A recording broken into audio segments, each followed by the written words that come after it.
Recording ये वो पिछली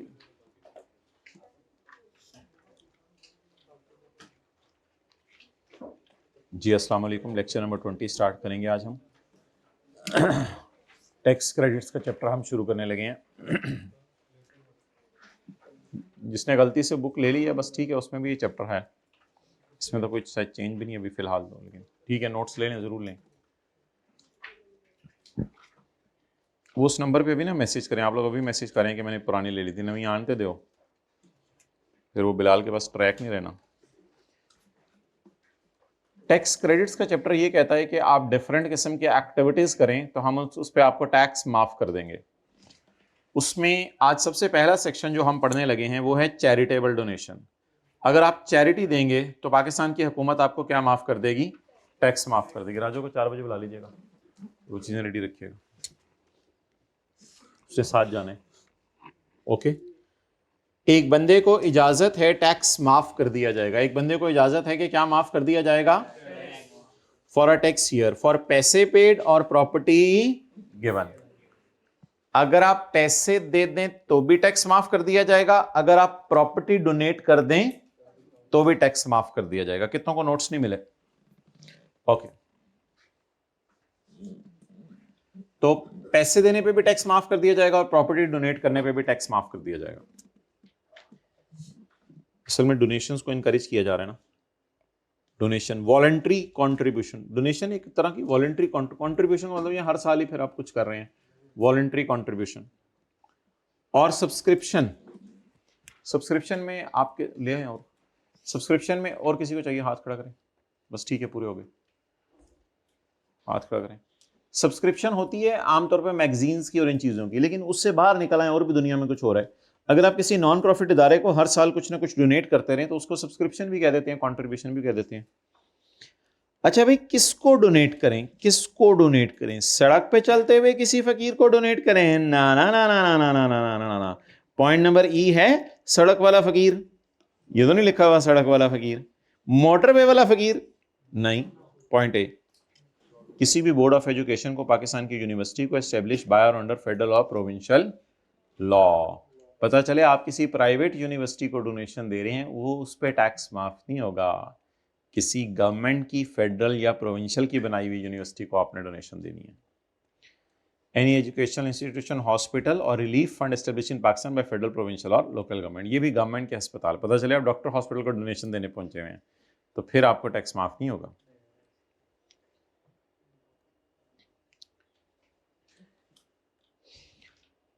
पॉइंट सी में बाद में पढ़ता हूं। एंटिटीज और organisations and funds mentioned in 13th schedule of ordinance, जो ऑर्डिनेंस के 13th शेड्यूल के अंदर मेंशन्ड है।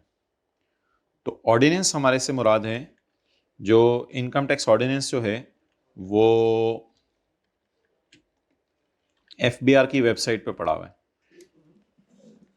ये हमने एक दिन पहले भी खोला था, ये नजर लग जाती है, इसको हमने जरा साइड पे रखा हुआ है।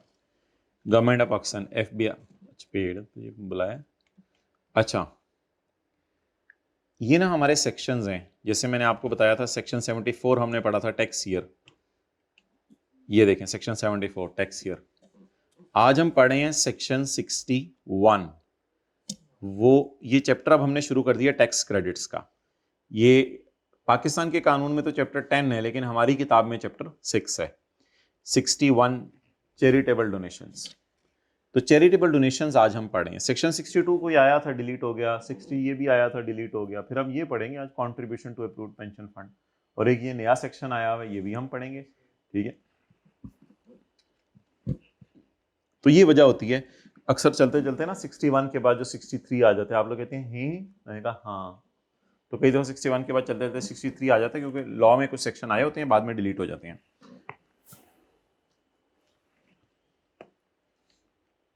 टेस्ट आपको इंशाल्लाह मंडे को चेक होके मिलेंगे। कल मैं जरा उन पे नज़र मारूंगा, अगर जिसके चेक हो गए हैं बाकियों के मंडे को मिलेंगे, अपलोड हो जाएंगे। अच्छा, मुझे ये बताएं कि जब ये सेक्शंस ख़त्म हो जाते हैं ना सारे, पाकिस्तान के लॉ में 242 सेक्शन है इनकम टैक्स ऑर्डिनेंस में, तो शेड्यूल्स शुरू होते हैं। शेड्यूल में देखें, पहला शेड्यूल आपको नज़र आ रहा होगा, फर्स्ट शेड्यूल। फर्स्ट शेड्यूल में रेट्स ऑफ टैक्स हैं, रेट्स ऑफ टैक्स जिनको हमने कहा था टेबल 1 और 2। कहाँ ढूंढ रहे हैं? नहीं है ये तो FBR की वेबसाइट पे, वहां से पढ़ा। अच्छा, इसके बाद शेड्यूल शुरू हो जाते हैं। Schedule, second schedule, third schedule, करते करते करते करते करते अभी हमने एक लफ्ज पढ़ा था 13th शेड्यूल। क्या लफ्ज पढ़ा था? और अभी हम सेकंड पर पहुंचे हैं। अभी तो हम 13th शेड्यूल, ये देखिए 12th शेड्यूल, इस 12th के स्पेलिंग ही लिखा हुआ, दूसरे नहीं लिखे। 13th schedule, 14th schedule. तो हमने कौन सा शेड्यूल ढूंढना है? 13th। पेज नंबर कौन सा है? 797। लेकिन आपको पता है 797 पे तो मिलता नहीं, शुरू वाले सफ़े इन्होंने कुछ और भी रखे होते हैं। तो 797 पे तो 12th शेड्यूल मिला हमें। अच्छा जी, 13th शेड्यूल, 12th शेड्यूल अभी चल रहा है।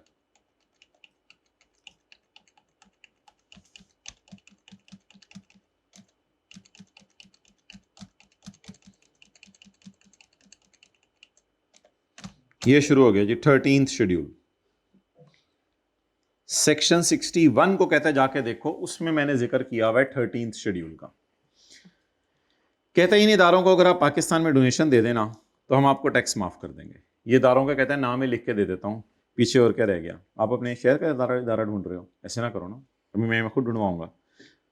शहीद Zulfikar Ali Bhutto memorial award society, Iqbal memorial, Christian memorial hospital Sialkot, Mumtaz Bakhtawar memorial trust hospital Lahore, premier trust Mardan, Gujranwala Faisal Shaheed memorial अस्पताल, और ये नेवर एंडिंग स्टोरीज है। Baitussalam welfare trust, patient aid foundation and blah blah बला। तो ये सारे इदारे हैं, अगर आप इनको डोनेशन दे दें तो टैक्स माफ़ हो जाएगा। अच्छा, अब इसमें से ये ज़रूरी नहीं कि ये गवर्नमेंट के हों, क्योंकि अगर ये गवर्नमेंट के जो इदारे हैं ना, वो हमने कवर कर लिए हैं A और B में। रिलीफ फंड होते हैं जैसे वो सैलाब ज़दगान के लिए, और वो इसलिए ना कुछ इदारे ऐसे थे जो कि काफ़ी पाकिस्तान में मशहूर हो चुके हैं और गवर्नमेंट नहीं चला रही, लेकिन अब लोगों को उस पर ट्रस्ट डेवलप हो गया हुआ है। उन इदारों के नाम गवर्नमेंट ने डाल दिए हैं पॉइंट नंबर B में। कहते हैं 13th शेड्यूल में मैंने कुछ इदारों के नाम बताए हैं, अगर आप इन इदारों में से किसी को जाके डोनेशन दे दोगे तो भी हम आपको क्या माफ कर देंगे? टैक्स में। ये काफी अरसे से ही 65 इदारे हैं, हो सकता है कोई और अच्छा इदारा पाकिस्तान में जन्म ले तो उसका भी नाम डाल दिया जाए। तो ये चंद इदारे हैं जिनके नाम आपने याद नहीं करना, लेकिन एक बात याद रख लें, हमारे इनकम टैक्स ऑर्डिनेंस में शेड्यूल्स होते हैं। शेड्यूल में एक शेड्यूल है जिसका नंबर है 13th शेड्यूल में लिखे हुए इदारों को अगर आप डोनेशन दे दें तो आपको टैक्स माफ होगा थोड़ा सा। और आखिरी पॉइंट C, कुछ नॉन प्रॉफिट इदारे पाकिस्तान में मशहूर हैं, उन नॉन प्रॉफिट इदारों का अपना टैक्स माफ है, यानी उन्हें 100% टैक्स माफ है क्योंकि वो नॉन प्रॉफिट इदारे हैं। अब फिक्रा क्या है? एनी नॉन प्रॉफिट इदारा और person eligible for tax credit जिसको टैक्स माफ है अंडर सेक्शन 100C। ओहो, अंडर सेक्शन। अच्छा, अब हमें सेक्शंस में जाना पड़ेगा, शेड्यूल में नहीं। हमें कहां जाना पड़ेगा? Section 100C, tax credit for certain persons. 100 और C, 100C को सर्च करते हैं। 100C, tax credit for charitable organisations. इसमें भी चंद इदारों के नाम दिए हुए हैं, मुस्लिम वक्फ वैलिडेटिंग एक्ट और पता नहीं क्या, ये इदारों दोनों के नाम दिए हुए। तो बस ये दो लफ्ज आपको याद करने पड़ेंगे, 100C और 13th। ये याद हो गए, 100C, CCC, 13th।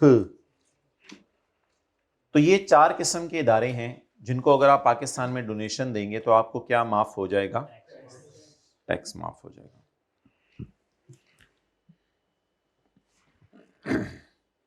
Point C और D पढ़ लें, पॉइंट C और D पढ़ लें।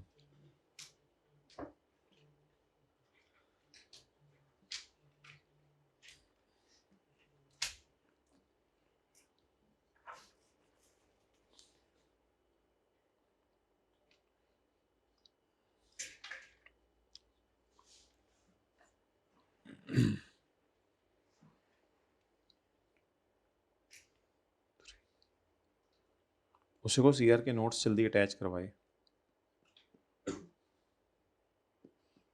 पार्ट A1 के साथ। अच्छा, अब इसका फॉर्मूला है टैक्स कैलकुलेट करने का।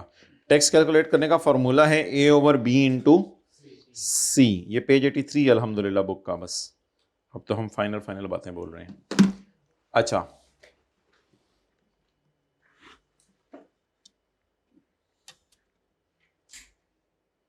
ए over B into C. C is lower of, अभी हम देखते हैं क्या है। जब हम सवाल करना शुरू करेंगे फिर हम देखेंगे सी इज लोअर ऑफ क्या है और ए और बी क्या है। ये फॉर्मूला निकाल, टैक्स क्रेडिट निकालने का तरीका है, डिस्काउंट निकालने का तरीका है। लेकिन याद रखिएगा, अगर आपने प्रॉपर्टी डोनेट कर दी है किसी को, तो ये नहीं देखा जाएगा आपने प्रॉपर्टी खरीदी कितने की थी। प्रॉपर्टी से मुराद ये नहीं होता कि आपने जो है वो कोई घर डोनेट कर दिया है। प्रॉपर्टी से मुराद कुछ भी हो सकता है। आपने उससे किसी को, नॉन प्रोफेसर को घर डोनेट कर दिया हो सकता है, किसी को गाड़ी डोनेट कर दी हो सकता है, किसी को अपना जूता, किसी को आपने जो है वो लैपटॉप डोनेट कर दिया हो। बस कुछ भी आप डोनेट कर दें, प्रॉपर्टी डोनेट कर दें। लिख लिया करें ऐसे, मतलब ये समझते हैं कि सानू तो आंदा है, जैसे आप ही लिखवा रहे हैं। 10 दिन बाद कोई प्रॉपर्टी पूछेगा, प्रॉपर्टी तो सर वही इमूवेबल होती है ना, लैंड बिल्डिंग। सुस्तियां पता नहीं कहां से आ गई। और खुदा के लिए ये बिस्किट जूस खत्म कर दें ना, आपके बच्चे चिल्ली में लिखाया करेंगे बस। The fair market value of property, वो तो अम्मी अब्बू जो सिर्फ बिस्किट पे जी रहे हैं, तो हम तो फिर the fair market value of property, करीब फलों की दुकान ढूंढा करें, तो बिस्किट की दुकान ढूंढ लेते हैं दीवाना। द फेयर, हाँ बोलो क्या जवाब दे रहे थे? अच्छा, the fair market value of property shall be determined at the time it is given. Fair market value property की किस दिन देखी जाएगी? जिस दिन वो प्रॉपर्टी आपने क्या की? डोनेट की। Cash paid will only qualify for, cash भी दे सकते हैं, लेकिन कैश आपने रोकड़ा नहीं देना, यानी जेब से निकाल के पैसा नहीं देना। पैसा नहीं देना, पैसा नहीं देना, आज है ही नहीं जेब में। जेब से निकाल के आपने पैसा नहीं देना।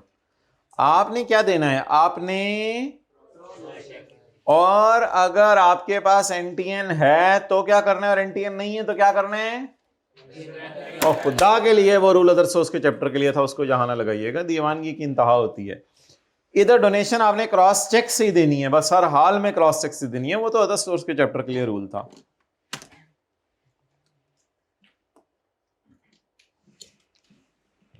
अच्छा, अब हम न्यूमेरिकल करने लगे हैं टैक्स क्रेडिट्स के चैप्टर का। पहला न्यूमेरिकल आपकी पेशे खिदमत हाजिर है। Charitable donation. चैरिटेबल डोनेशन है सेक्शन नंबर 61। सेक्शंस के नंबर इसलिए मैं याद नहीं करवा रहा कि हमने याद नहीं करने, लेकिन याद दहानी के लिए तो याद कर सकते हैं ना, अगर कभी रेफर करना हो हमने कि फलां सफे पे सेक्शन खोलो। एक सेक्शन है 63, वो ये कहता है, बल्कि कहता है बड़ा डंके की चोट पे कहता है। सेक्शन 63 ये कहता है कि अगर कभी जिंदगी के किसी मोड़ पर आप पेंशन फंड में कंट्रीब्यूट कर देंगे पैसे। पेंशन फंड अभी मैं पढ़ाऊंगा, ये वो होता है कि गवर्नमेंट असल में किसी लोगों को पेंशन नहीं देती, तो लोग खुद ही अपनी पेंशन के इंतजाम के लिए कुछ शुरू कर देते हैं। ये भाई को सफा बता दो। तो contribution to approved pension fund, अगर आप पेंशन फंड में पैसे कंट्रीब्यूट करेंगे, डालेंगे, याद रखिएगा टैक्स रेट हमेशा तब मिलता है जब आपकी जेब से कोई पैसे जाते हैं। तो उधर आप चैरिटी दे रहे थे, इधर आप कंट्रीब्यूट कर रहे हैं पेंशन फंड में पैसे, तो भी आपको टैक्स माफ होगा। फिर अगर आप इंटरेस्ट पे करेंगे, अगर आपने सस्ता घर लिया, सस्ता घर लिया, उस पर क्या पे करेंगे? इंटरेस्ट पे करेंगे। तो आपने लोन लेकर घर बनाया, वैसे वो प्रॉपर्टी के चैप्टर में डिडक्शन भी अलाउड था, लेकिन उसमें और इसमें फर्क अभी देखेंगे। अभी तक 3 चीजों पे टैक्स माफ है। अब पाकिस्तान में चैरिटी कर दें सेक्शन 61 के मुताबिक, सेक्शन 63 के मुताबिक आप कंट्रीब्यूशन कर दें अप्रूव्ड पेंशन फंड में, और सेक्शन 63A के मुताबिक आप लोन पर इंटरेस्ट पे करें अगर घर छोटा है। अगर अमीर बंदे हैं तो फिर नहीं, अगर घर छोटा है, लो कॉस्ट हाउस। और चौथा और आखिरी आज का, ये ज़कात की तरह डिडक्टेबल अलाउंस है, ये टैक्स क्रेडिट नहीं है, इसको हम माइनस करेंगे टोटल इनकम से। इस सेक्शन का नंबर है 60D। अगर आप अपने बच्चों को पाकिस्तान में तालीम दिलवाएं तो लॉ मेकर बहुत खुश होता है, कहता है यानी बच्चों को पढ़ा लिखा बनाने लगे हो, ओ हो छा गए हो। लेकिन गरीब सिर्फ 15 लाख से जो साल में कम कमा रहे हैं वो अपने बच्चे को अगर पढ़ाएं, अगर जो है वो 4 मिलियन 6 मिलियन साल में कमाने वाला वो बच्चे को पढ़ाए, उसने तो पढ़ाना ही था। जो लोग 15 लाख से कम कमा रहे हैं फिर भी बच्चों को पढ़ा रहे हैं, कहते हैं तो जी तो क्या अजीम इंसान हो। इसका मतलब है तुमने अपने बच्चे को मजदूरी पे नहीं लगाया, तुमने तो उसको पढ़ाने पे डाला था, हम तो खुश होंगे तुम्हारे से इस पे।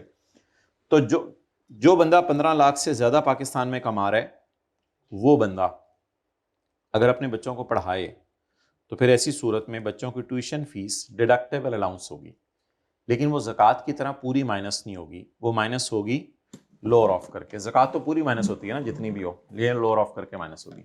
तो अब हमारे 3 सेक्शन हो गए, कुछ भी लिखने की जरूरत नहीं है आप लोगों को। जब ये सेक्शन हम पढ़ेंगे हम डिटेल में सारी बातें करेंगे। अब हमारे 4 सेक्शन हो गए। डोनेशन देने पे टैक्स माफ होगा, पेंशन कंट्रीब्यूशन के ऊपर जो है टैक्स माफ होगा, लो कॉस्ट हाउस बनाया उसके लिए लोन लिया उस पर इंटरेस्ट पे किया उस पर टैक्स माफ होगा। हर जगह से आपकी जेब से पैसे जा रहे हैं फिर टैक्स माफ होता है, ऐसे नहीं होगा। बच्चों की ट्यूशन फीस पे की तो टैक्स माफ नहीं होगा, ज़कात की तरह टोटल इनकम में से फिगर माइनस होगी। चलें जी निकाल लें सवाल। भाई नोट्स के नीचे लेक्चर 1 के नीचे ना ये अटैच कर देना ताकि जो ग्रुप में ना हो उनको ये नोट्स मिल जाएं। ओके उस्मान को बता दो ये चैप्टर 6 आज के उसमें अटैच करें। कौन सा चैप्टर है? अच्छा नहीं क्वेश्चन आप निकालें। क्वेश्चन 4 पेज 92 तस्वीर खींचो। आप लोगों को कुछ लिखने की जरूरत नहीं, मैं वो अपने लिए लिख रहा हूं। अच्छा question 4 example 4 mister Yasir has disclose total income of ₹14 lakh. Yasir ने टोटल इनकम कितनी डिस्क्लोज की है? इसका मतलब है अगर ये अपने बच्चों को पढ़ाएगा तो हम इसको डिडक्टेबल अलाउंस देंगे।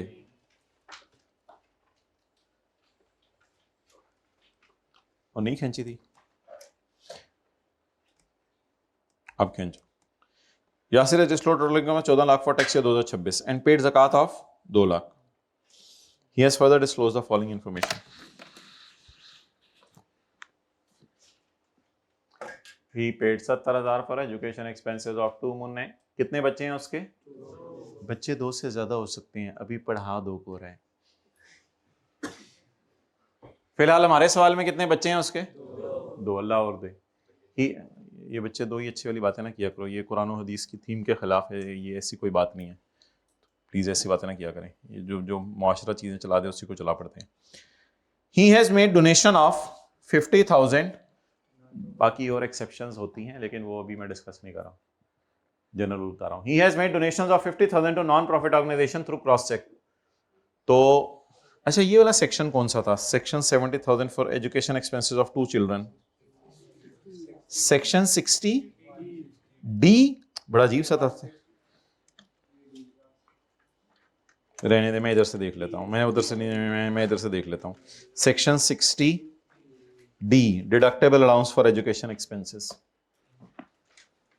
ही made donation of 50,000 to non profit organisation. आपने नंबर याद नहीं रखने, लेकिन हम रेफरेंस के लिए कर रहे हैं ना।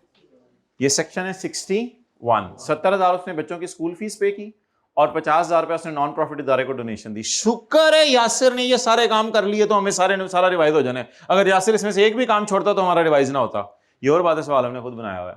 अच्छा ही कॉन्ट्रीब्यूटेड 70,000 इन approved pension fund. Approved pension fund वाला कौन सा सेक्शन है?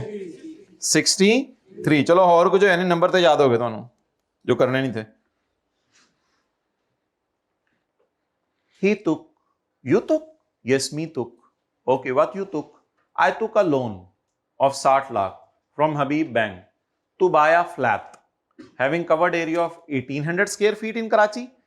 जिस दिन मैं ये सेक्शन पढ़ाऊंगा कल या परसों तो उस दिन हम देखेंगे ये 1800 स्क्वायर फीट समझा जाता है छोटा घर, तो लो कॉस्ट हाउस है ये, तो छोड़ें 1800 को, कराची को भी छोड़ें। During tax year 2026 he paid an amount of 3 lakh to HBL in respect of interest on loan. Loan पर इंटरेस्ट कितना पे किया उसने 60 लाख पर? 3 लाख। हमें 60 लाख से तो कुछ नहीं कंसर्न होगा, हमने जो इंटरेस्ट पे किया इस लोन के ऊपर, तो वो हम देखेंगे। So the interest on loan is 3 lakh रुपया। डन। चलें जी, सवाल करना शुरू करें। टोटल इनकम बताएं। 14 लाख।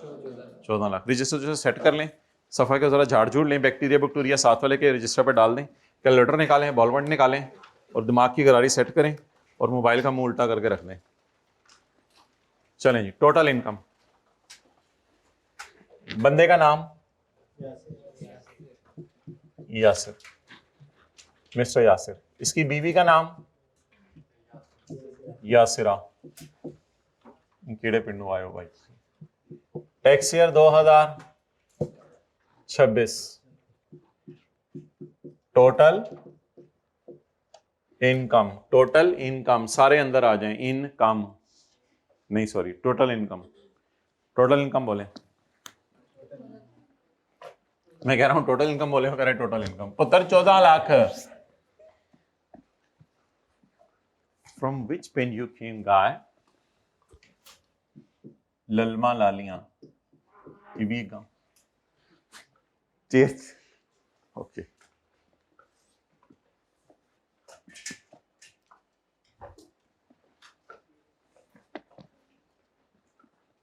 कितनी थी? मैं देखने,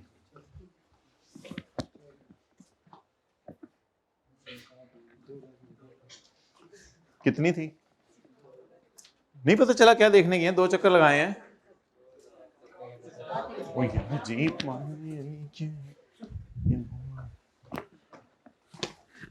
लेस ज़कात।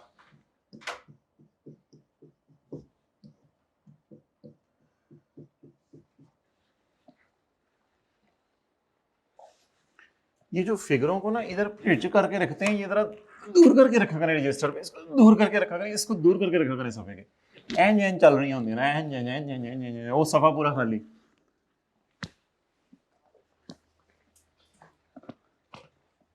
ये नहीं बताया था 6th 7th में टीचर ने? वो चलेगी नहीं है। अच्छा ठीक है, 4th। हर गलत एक ही जवाब। अच्छा भाई, he paid 70,000 for education expenses of his 2 children.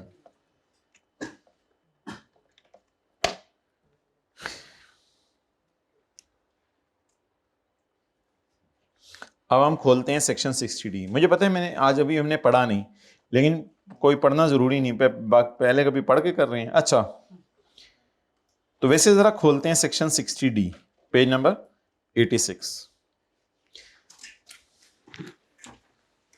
The allowance allowed shall be lower of।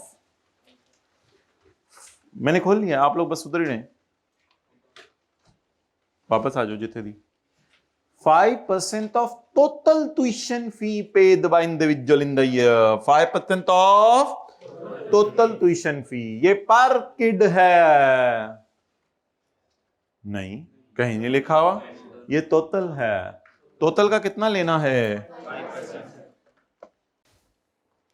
एक और डिडक्टेबल अलाउंस हम माइनस करेंगे। आज से पहले तो ज़कात माइनस करते थे, आज हम माइनस करेंगे educational expenses of my wife. नहीं, अब बीवी पढ़ी लिखी नहीं है तो गुजारा चलाएं फिर। अब बच्चे, आप बीवी हो उम्र लंघ गई, उन्होंने पढ़ा भी लोग। अच्छा जी, एजुकेशन एक्सपेंसेस बोले। Education expenses of children. Lower of नहीं, इसको लोअर ऑफ कर लिया करो। Lower of what and what? 5% of tuition fee. पता नहीं क्या बोलते हैं आप लोग, tuition fee. 5% of tuition fee, tuition, या 25% ऑफ टैक्सेबल इनकम। 25% ऑफ, अच्छा असल में ना टैक्सेबल इनकम ये वाली होती है अभी जो निकलनी है, लेकिन वो अवेलेबल नहीं है, तो मजबूरन ये वाली यूज करेंगे। 25% इसका लेना है, लेकिन वो निकलनी है, तो वो अभी निकली नहीं, देखे ना इधर बाजू थक जाएगी, निकली नहीं अभी वो, तो इसलिए फिर इसी का ले लेंगे 25% ऑफ, क्योंकि टैक्सेबल इनकम इसको भी किसी हद तक कह सकते हैं, मेरे फाइनल टैक्सेबल इनकम नीचे ही निकलनी है, इसका 25% ले रहा 3 लाख, बड़ी फिगर आई है।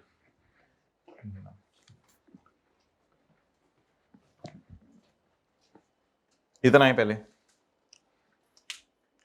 कहते एक अमाउंट निकालो, मैंने कहा हाँ बताओ, कहते कंप्यूट करो, मैंने कहा बताओ बताओ बताओ, कहते मल्टीप्लाई करो 60,000 को with the number of children of individual, जिनका इरादा है या जो मौजूद हैं, जो पढ़ रहे हैं, जो पढ़ रहे हैं वो। अब मुझे ये बताएं, अल्लाह आपको नेक औलाद दे, मुझे ये बताएं कि आप दुआ मांगा करें, अल्लाह मेरी औलाद को मेरे जैसा बना दे, अल्लाह जैसे मैं नेक हूं। सारे ही हंस रहे, क्या करते हैं मोबाइल में, दिखा दे अपना मोबाइल, नहीं दुआ मांग सकते, फिर अपने आप को खुद ही सेट कर लें, मौत करीब है, वो पाही तो मेहरबानी, खुदा जान दे, क्लास से बाद मिली। अच्छा अब मुझे आप ये बताएं कि तीसरी फिगर क्या है, amount computed by multiplying 60,000 with the number of children of individual. आप बताएं नंबर ऑफ चिल्ड्रन कितने हैं, 2। इसको किससे मल्टीप्लाई करें, जो सवाल ने एक फिगर, सॉरी सवाल में नहीं ये फिगर होगी, ये लॉ में फिगर है 60,000, बस ये उसकी अपनी तरफ से एक फिगर है 60,000, चाहे की हो गया दिनों में कितने, 60,000 से मल्टीप्लाई करना।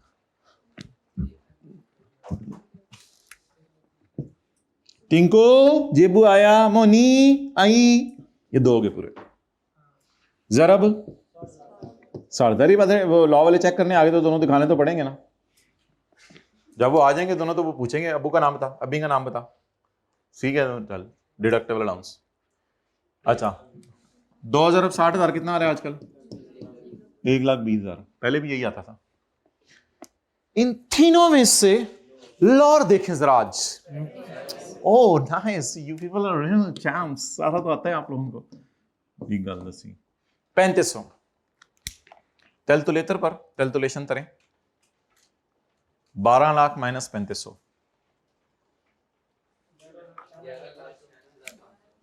वाह बोला करें, जिंदगी बदले अपने, वाह 500 वाह। टैक्सेबल इनकम, बच्चे बुच्चे सारे आगे बीच में, चलो मुन्ने जाओ खेलो अब वो अगले साल भी, जी अगले साल भी बुलाएंगे तुम्हें, अगले साल तक अल्हम्दुलिल्लाह पढ़ने वाले 3 हो चुके होंगे। आओ अबू, हाँ ये भी बड़ा हो रहा है माशाल्लाह, कल ही मुझे तंग कर रहा था। अच्छा तो टैक्सेबल इनकम 1196500 आ गई, जाके चैप्टर 4 पे इस पर टैक्स लगाएं, घर में है नोट्स।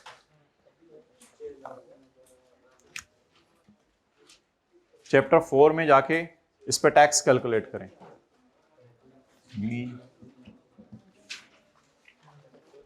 अच्छा वैसे कोई फायदा नहीं होगा आप लोगों को, आधे घंटे मेन चीजें हमारी मिस होगी, बैठने तो बैठने, ऑनलाइन लेनी है तो मर्जी है, you are already 30 minutes late.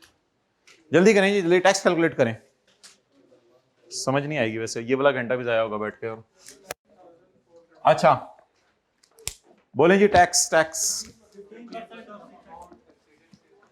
Table 1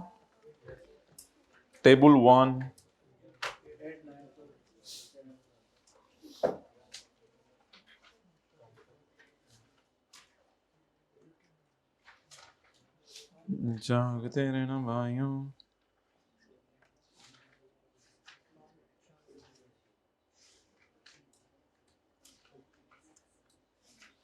जी बताएं कितने, कौन सा सीरियल, टेबल 1 लगाते हैं, वो पता ही नहीं है कि सैलरी है या नहीं है।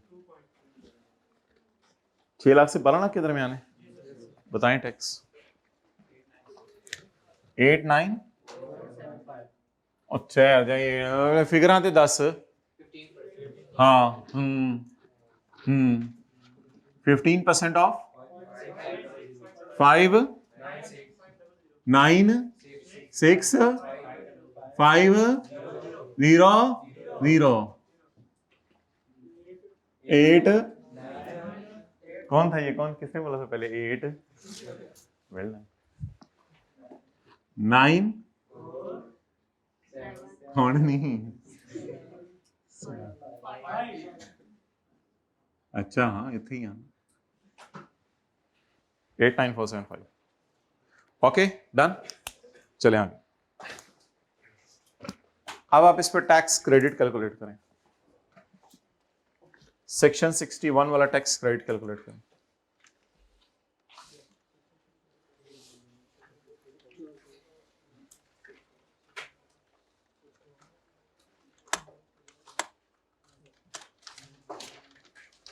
नोट्स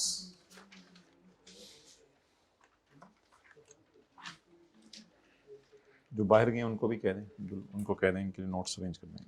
इधर ले आए वो कैमरा। अच्छा भाई इधर देखें,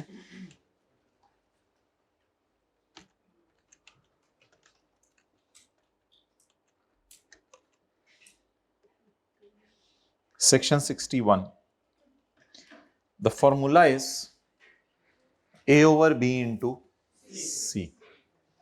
ये फॉर्मूला है टैक्स क्रेडिट कैलकुलेट करने का। A is the amount of tax payable for the tax year। ये जो लिखा हुआ है ये मैं आपको फिर बताऊंगा क्या मतलब है इसका। And B is the person taxable income for the year। A is the tax payable and B is the taxable income and C is lower of। ठीक है, C is lower of less tax credit. अच्छा tax credit हाँ हम minus किया करेंगे tax में से, ये डिस्काउंट होगा टैक्स क्रेडिट। नंबर 1 हमारे सवाल में tax credit on donation. US का मतलब होता है अंडर सेक्शन 61। सेक्शन का नंबर तो याद नहीं करना, लेकिन हम वैसे ही लिख रहे हैं जरा, असल तो डोनेशन लिखना है। ऑन डोनेशन टैक्स क्रेडिट 2 नुक्ते नंबर 1 ऑन डोनेशन, बस नंबर 1 की क्या जरूरत है, on donation. Working 1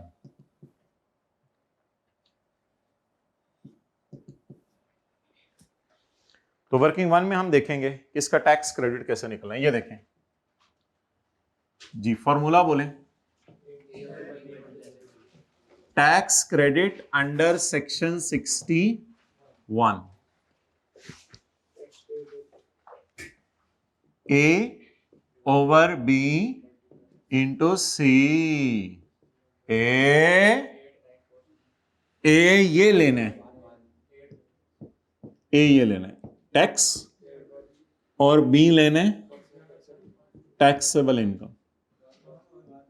96500 into C चाचू ने करना है,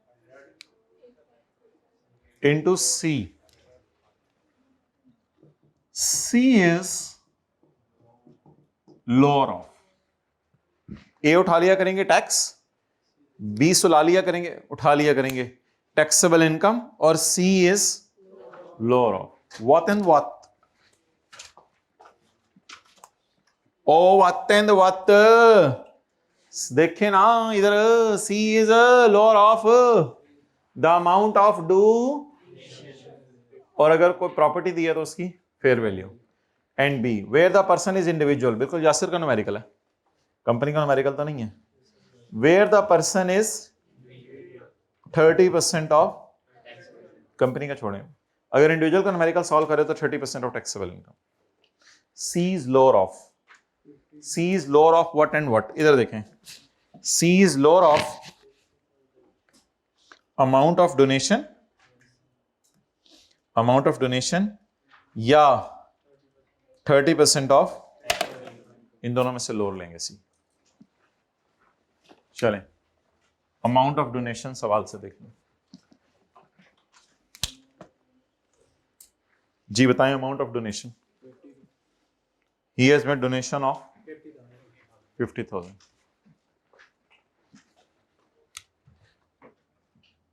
50,000 या 30% of what is taxable income, नहीं फाइनली तो अब ये निकली है ना 11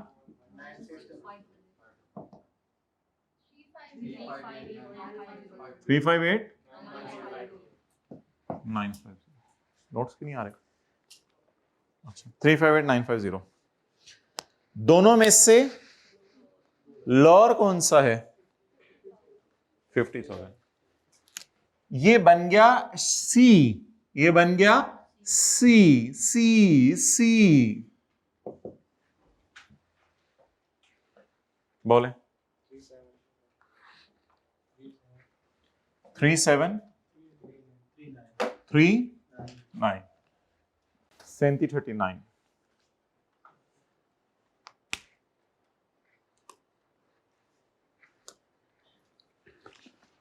ले भाई, तो पता ये चला कि इधर देखें 50,000 डोनेट करने पर इसको 3,700 के करीब टैक्स माफ हो गया। यानी दुनिया में इसको डोनेशन का बदला थोड़ा सा मिल गया, आखिरत में जो मिलेगा वो मिलेगा, बरकतें भी दुनिया में आएंगी वो अलग है। अभी दुनिया में डोनेशन देने का बदला इसको ये मिल गया कि 3700 गवर्नमेंट ने माफ कर दिया। 50,000 डोनेट करके आया और 3700 गवर्नमेंट ने माफ कर दिया।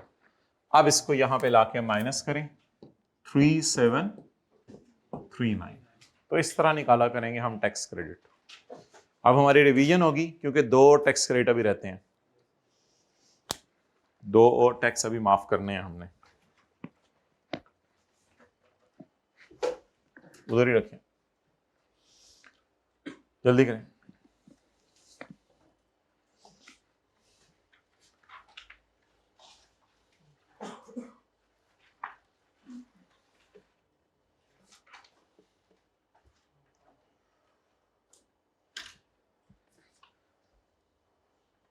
जी वो तो सेशन हुआ था, उसकी लिंक भी है मेरे ख्याल से अवेलेबल ग्रुप में।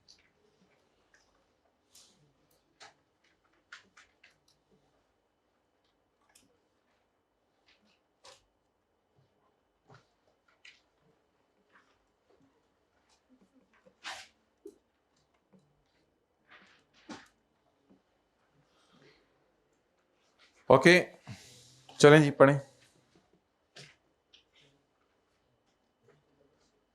ही कॉन्ट्रीब्यूटेड 70,000 इन अप्रूव्ड पेंशन फंड। इधर आए, अप्रूव्ड पेंशन फंड देखें कितने अप्रूव्ड पेंशन फंड बोले हैं? नहीं ए ओवर बी इनटू सी तो ठीक है, मैं ये बताएं अप्रूव्ड पेंशन फंड में हमने कंट्रीब्यूशन कितनी की है? अभी ये क्या चीज है, इसको छोड़ें, डोनेशन टाइप कोई चीज है नहीं है मुझे नहीं पता, बस ये कंट्रीब्यूशन तो समझाऊंगा ना। तो 70,000 रुपये आपने कंट्रीब्यूट किए हैं। फॉर्मूला इधर भी वही है, ए ओवर बी इनटू, और A is the tax and B is the taxable income.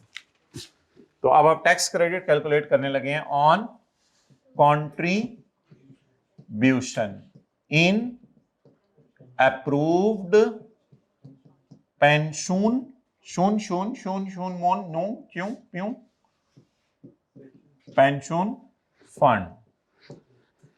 China से तो नहीं आए हुए किसी के घर में? अच्छा वर्किंग टू।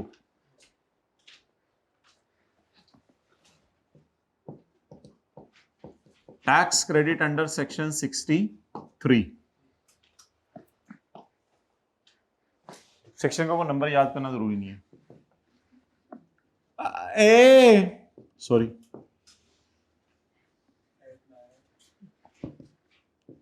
ए ओवर भाई बकरा अभी से खरीद के रख ले माय डियर, क्योंकि जो है ना वो फिर थोड़ी सी मोहब्बत तो हो ना आपको पहले उससे। 89475 टैक्स डिवाइडेड बाय, और ऐसी कोई नहीं है, लोग कहते हैं अगर अगर आप हमारा वजन बर्दाश्त कर सके बैठ के देखना होता है, ऐसी कोई बात नहीं। 8 बकरा बेचारा परेशान 1196 सवारी के लिए है ही नहीं।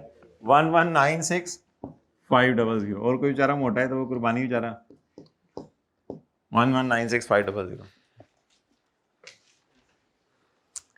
ओके मल्टीप्लाइड बाय सी।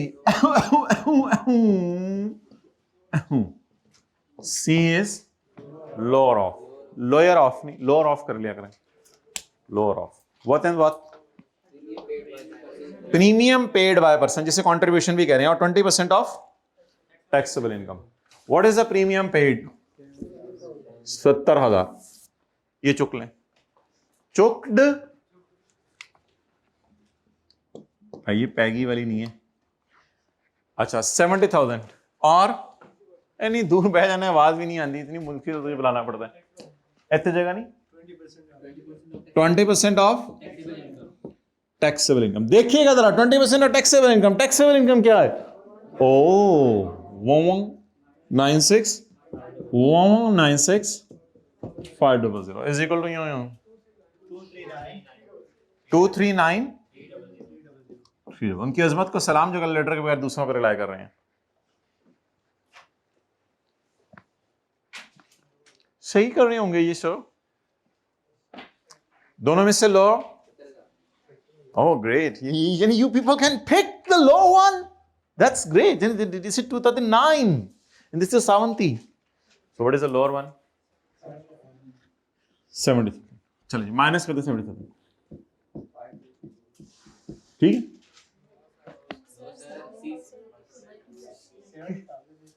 क्या ना? हाँ तो अच्छा, ओ ये सी है, ओ ये 70,000 है। ओ भाई सिक्के खत्म हो गए हैं पाकिस्तान में, पॉइंट्स मिलियन हो तो पॉइंट्स लगाओ आप आगे। तो रुपए के सिक्के खत्म हो गए हैं पाकिस्तान में, रुपए से नीचे के। कर लें कोई नहीं, जो है वो बताएं। कर लें वाले सीन नहीं रखे हुए हमने इधर। 5 to 3 इसको कैसे 6000 करो? मैं कह रहा हूं 5 के बाद पॉइंट ना लगाओ, सिक्के खत्म हो गए मैं पाकिस्तान में, तू खुरा कर ले। मतलब you not supposed to be in class. Okay 5 to 3 5। So what is the tax credit in this regard? 5 to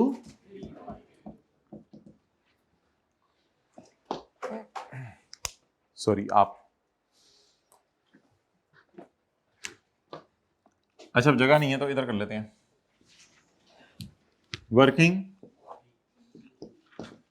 3 tax credit under section 63A। वो देखें ना 10 ईयर हाउस लोन, ये 10 ईयर हाउस लोन। चलें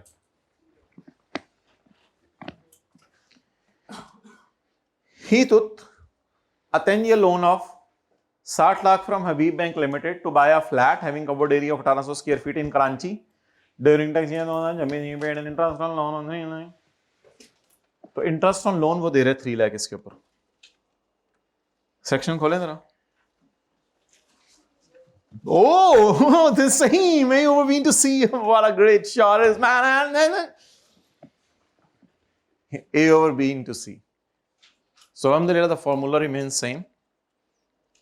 Where C is law of total interest on loan paid by the person in the year and 30% of taxable income. Okay. चुको भाई काला marker किथे? अल्लाह तो काला मार कर दे। अच्छा जी ये लें।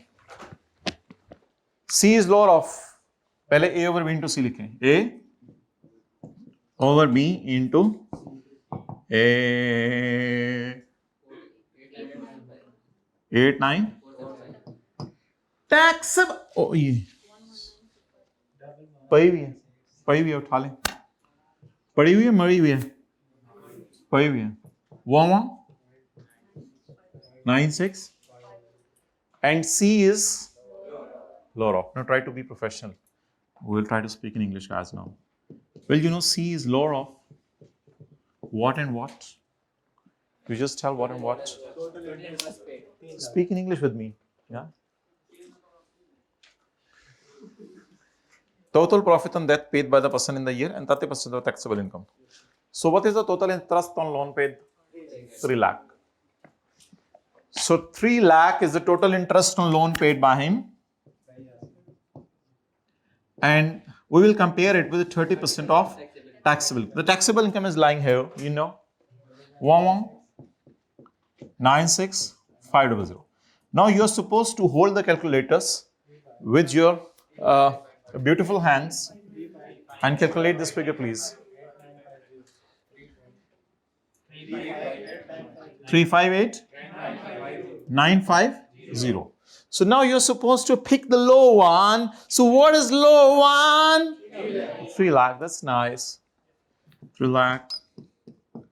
Now hold the calculators. 89475 divided by 1196,500 multiplied by 3 lakh is equal to 22. 4. Now guys, we are supposed to put this figure on the face of our numerical as working 3, you know. So there is the tax credit on interest on loan paid to bank.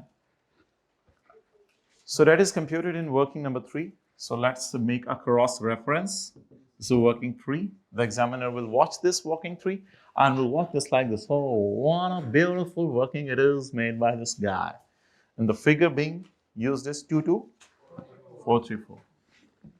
Now hold the calculators, hold your heart, and let's calculate the tax payable to government by our beautiful Yasser.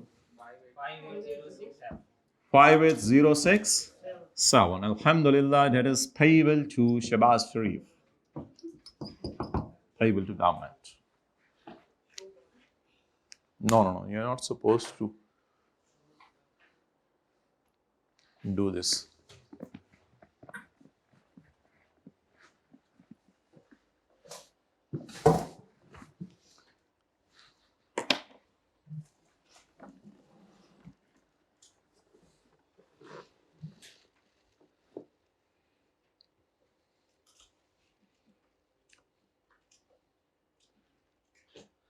Yes, Bilal, go for this. No, Bilal, no need of this.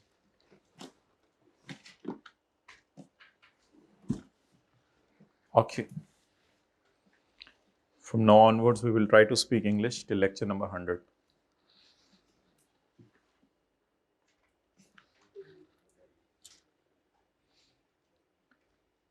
Because there is a guy from Germany.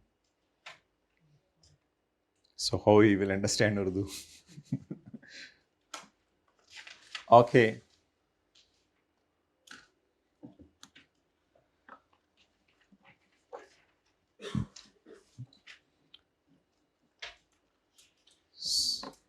So come back to section 61. It was a very beautiful story. It was a very beautiful numerical, solved for very beautiful people.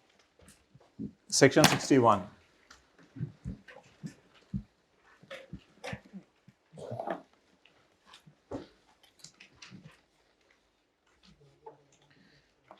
Okay, when we talk about donation, guys, there are 2 types of persons you know.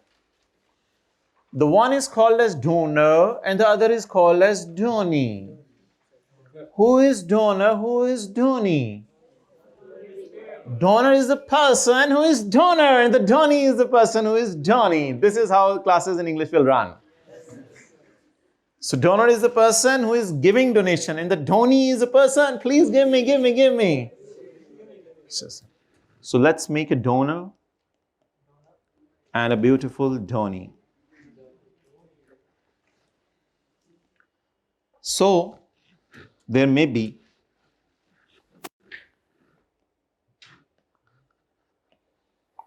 no relation between these two. This is called in Urdu language. This is called. We're supposed to speak in English. So this is called in Urdu language as this.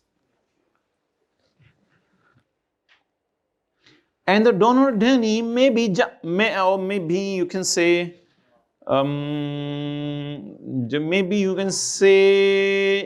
yes. Yes, this is a beautiful word. The donor and donee may be unknown, and the donor and donee may. These are sometimes called as associates. The technical language being used by English people is associates.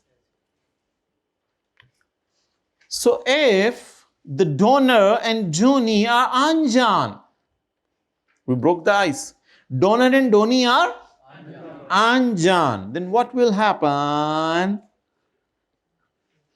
Then in the case of individual, if the donor is individual or AOP, then we will apply 30%. Because it is encouraged to give the donation to unknown people. Got the point? But if the donee is your buddy, You got it? The Dhoni is your buddy. He's sitting with you. He's saying, oh, he.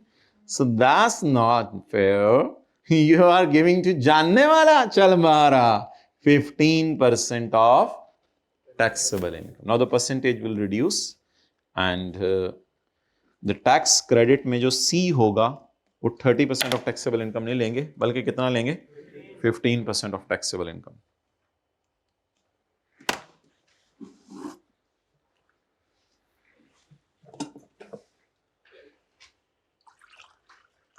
तस्वीर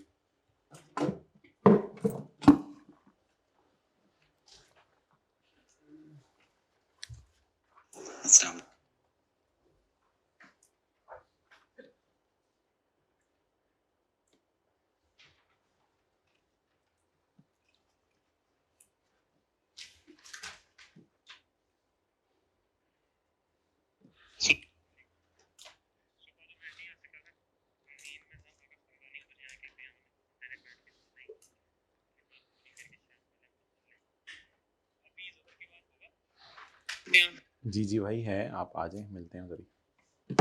done जी।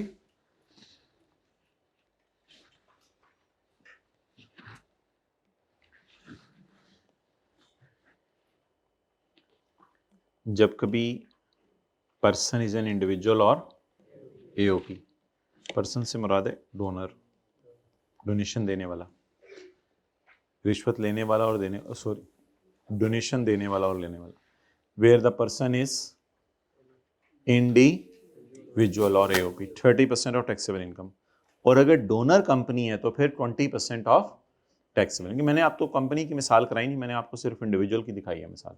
अगर company होगा तो इधर rate क्या होगा 20%। ओए साडी diagram ही लै गए तुसी जालमो। अच्छा जी, if the amount of property is donated by जाने वाला अनजान, जानने वाला, then the C is a lower of में 15% और टैक्सेबल इनकम लेंगे और कंपनी के केस में 10% लेंगे। Done, got it.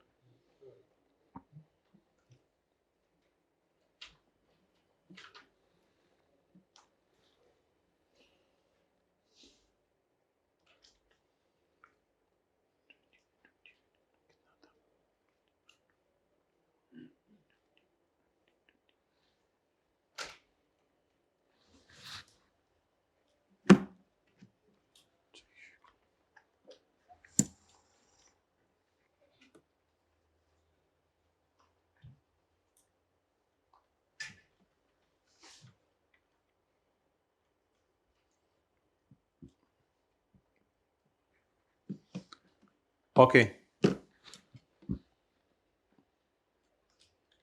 so that's done now. Section 61.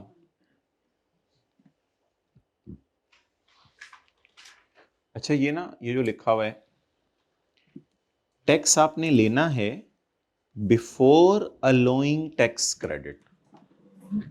Tax credit minus करने से पहले वाला टैक्स आपने लेना है। समझ आ गई ना बात?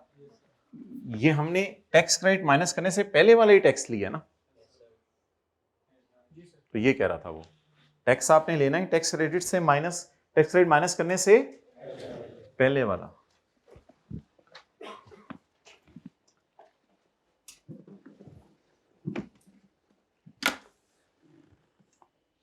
आ जाए जी आगे। कंट्रीब्यूशन टू बोलें अप्रूव पेंशन फंड। अच्छा भाई, होता ये है कि जो गवर्नमेंट एम्प्लॉयज़ है ना, उनको तो पेंशन मिल जाती है, जो गवर्नमेंट एम्प्लॉयज़ हैं उनको तो पेंशन मिल जाती है, लेकिन जो होते हैं ना नॉन गवर्नमेंट एम्प्लॉयज़, उनको रिटायरमेंट के वक्त पेंशन नहीं मिलती। उनको रिटायरमेंट के वक्त पेंशन नहीं मिलती। नॉन गवर्नमेंट एम्प्लॉयज़, हमारे कॉलेज में कोई नौकरी करे उसे रिटायरमेंट के बाद पेंशन तो नहीं देंगे। तो इसी तरह पेप्सी में कोई नौकरी करे, ज़रूरी नहीं वो पेंशन दे, उसे देते हों, लेकिन गवर्नमेंट वाले तो आमतौर पे देते हैं। सिमिलरली अगर कोई बंदा कारोबार कर रहा है, बिजनेस कर रहा है, तो वो भी जब दुकान बंद करेगा 60 साल की उम्र में, तो कहेगा यार बहुत होगी बस, दुकान बंद करेगा, अब घर बैठेगा, तो उसको कोई बंदा पेंशन दुनिया में नहीं देगा। तो इन लोगों के लिए गवर्नमेंट ने रूल निकाला हुआ है कि आप अपनी पेंशन का इंतजाम खुद ही करें। उसका हल ये है कि आप थोड़े थोड़े पैसे ना हर महीने गवर्नमेंट को जमा करवाते रहें। इसको कहते हैं, इसको क्या कहते हैं, वॉलेंट्री, यानी अपनी मर्जी से, अपनी खुशी से गवर्नमेंट को पैसे देते रहें। ये गवर्नमेंट के पास आप जमा करा रहे होंगे, गवर्नमेंट लेके भागेगी नहीं, गवर्नमेंट को आप जमा कराते रहेंगे। जब आप 60 साल की उम्र के हो जाएंगे ना, हो सकता है आपने 40 साल की उम्र से जमा कराने शुरू कर दिए खुशी से, थोड़े से पैसे ऐसे ऐसे ऐसे, वो फिर 60 साल के बाद गवर्नमेंट वो आपके ओरिजिनल पैसे अलॉन्ग विद इंटरेस्ट वो आपको देना शुरू कर देगी। वो आप समझ रहे होंगे आपको पेंशन मिल रही है गवर्नमेंट की तरफ से, लेकिन वो असल में आपने खुद ही अपने पैसे जमा करवाए होंगे। तो 40 साल से लेकर 60 साल तक जो आपने पैसे जमा करवाए हैं ना, उसे कहते हैं कॉन्ट्रीब्यूशन। 60 साल के बाद तो आपको मिलना शुरू होंगे ना, तो आप हर साल थोड़े थोड़े पैसे गवर्नमेंट को क्या करेंगे, पे करेंगे। वो जो पे करेंगे ना, उस पे करने पे गवर्नमेंट खुश होती है कि मुझे पैसा दे रहे हैं लोग मेरे पे ट्रस्ट करके, उस पे गवर्नमेंट आपको थोड़ा सा टैक्स माफ कर देगी। तो उर्दू में लिखें,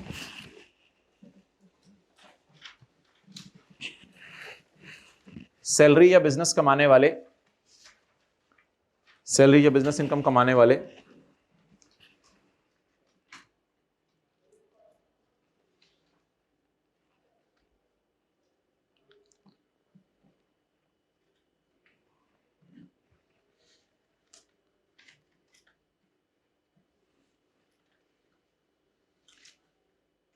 गवर्नमेंट को अपनी जेब से पैसे जमा कराते हैं।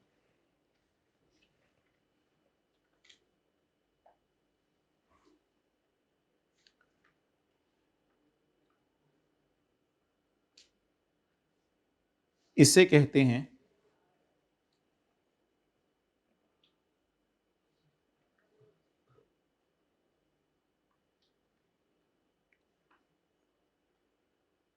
कहते हैं कंट्रीब्यूशन टू पेंशन फंड।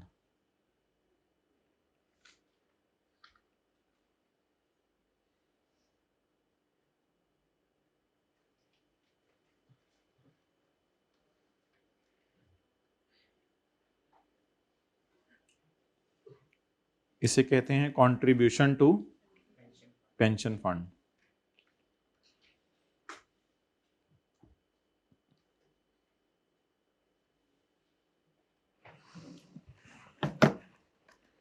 इसके लिए आपके पास पाकिस्तान का आईडी कार्ड होना जरूरी है।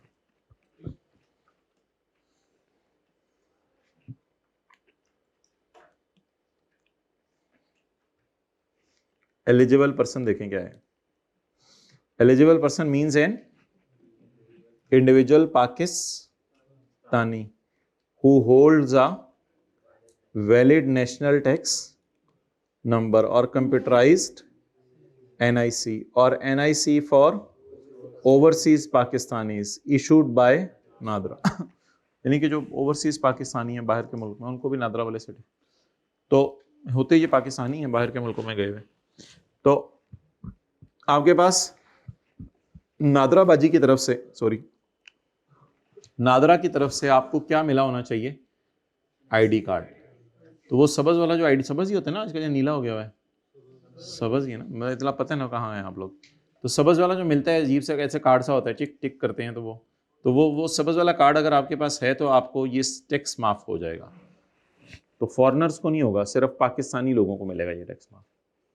अप्रूव पेंशन फंड, फंड का मतलब ना असल में हर जगह होता है बास्केट, यानी गवर्नमेंट आपके लिए एक बास्केट खरीद लेती है, उसमें आप पैसे डालते रहते हैं हर महीने जाके, बास्केट खरीद ले, जैसे गल्ला नहीं होता, गल्ला गल्ला, तो गवर्नमेंट आपके लिए गल्ला खरीद लेती है, उस गल्ले में आप पैसे डालते रहते हैं।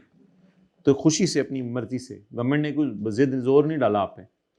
Approved pension fund means a pension fund approved by securities and exchange commission of Pakistan. ये डेफिनेशन थी, approved means approved by SCCP under voluntary pension system rules 2005। तो 2005 में ये रूल्स आए थे, इसके मुताबिक आप जो है इस बास्केट में पैसा जमा करवाते हैं।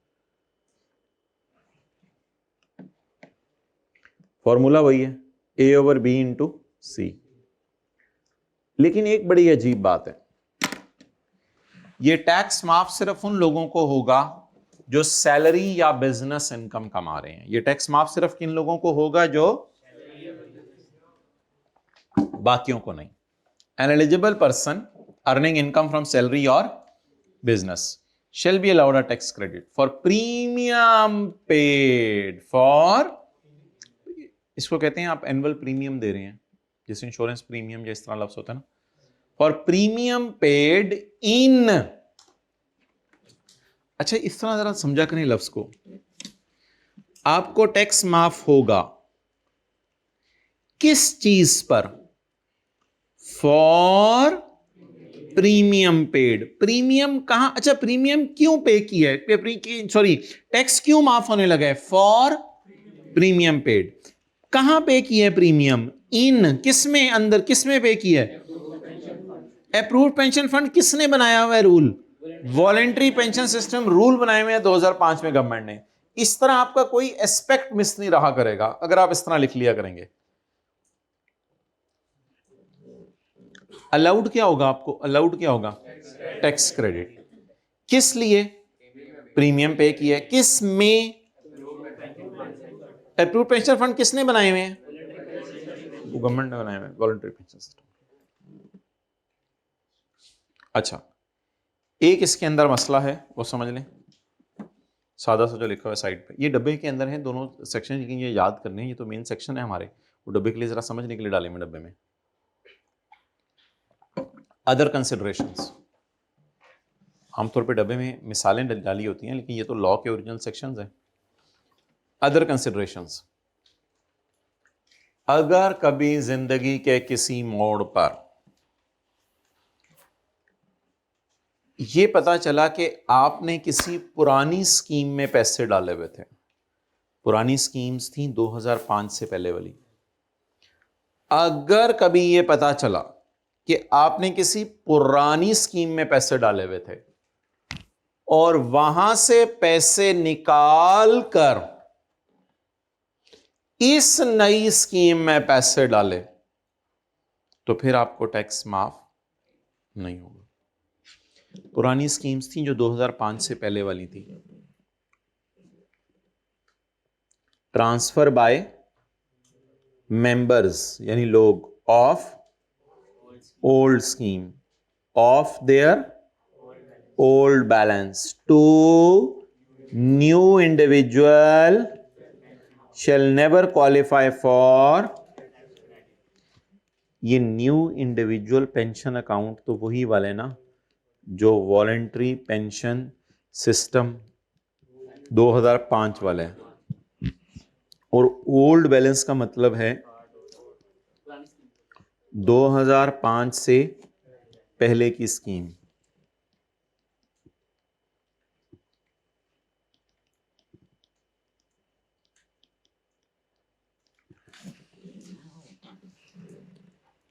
ओल्ड बैलेंस का मतलब ये है,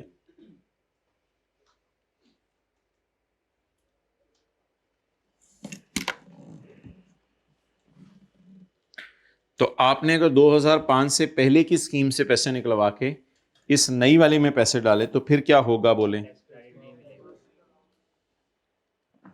आपको टैक्स माफ नहीं होगा।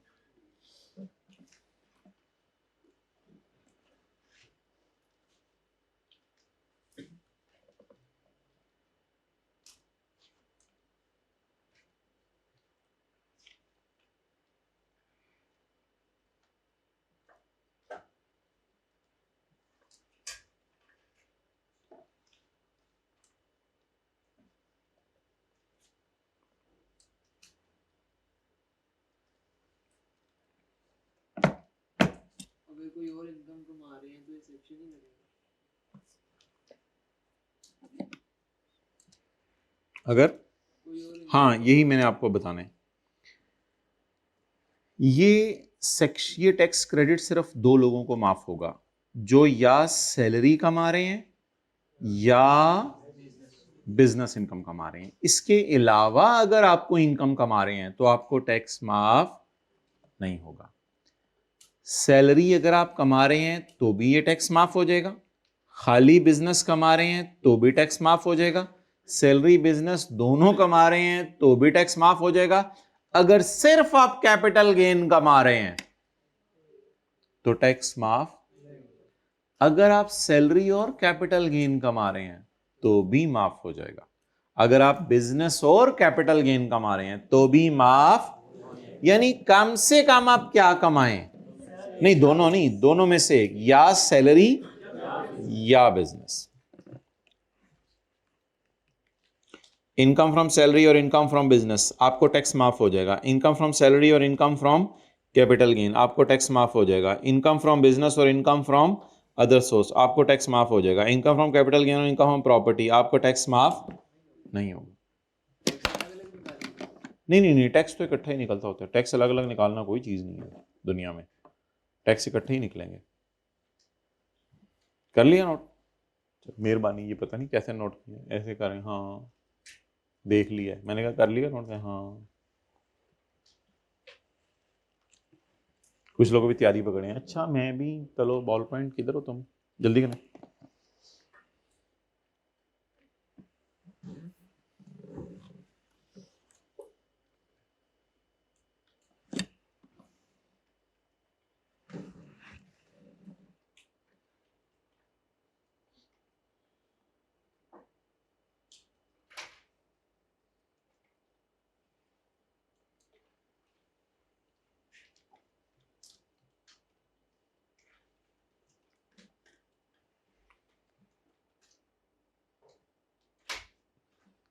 गुजरा वाला चलते हैं।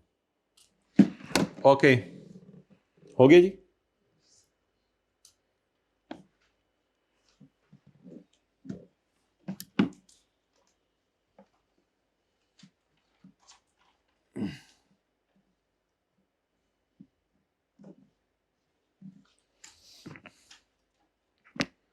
एन इंडिविजुअल, एक इंडिविजुअल।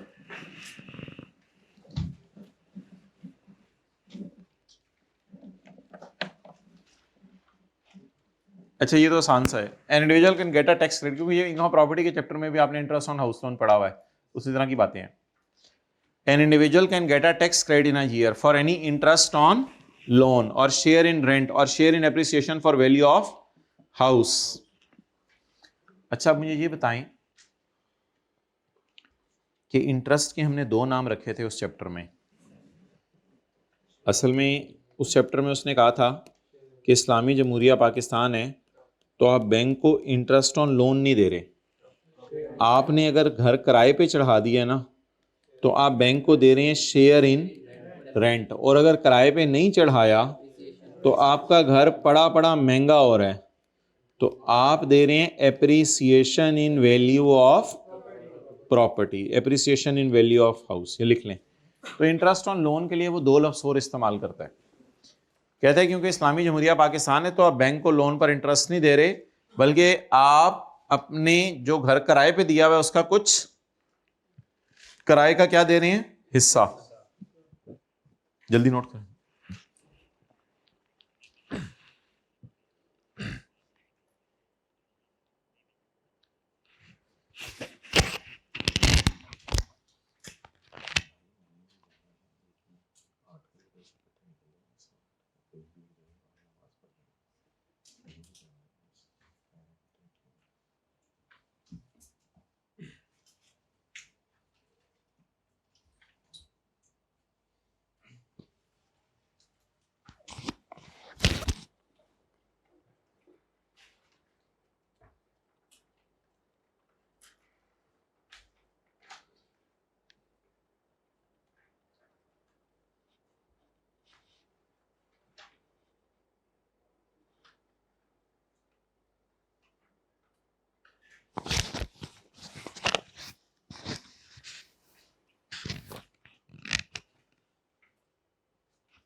ये तो अभी मैंने पढ़ाया ही नहीं कि किससे लोन लेना है।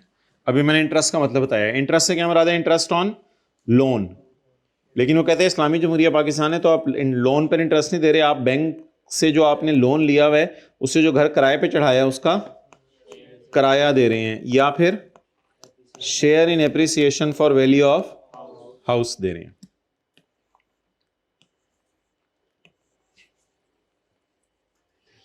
अच्छा ब्रैकेट्स लगानी नहीं है, लेकिन इसको इस तरह करते जाएं,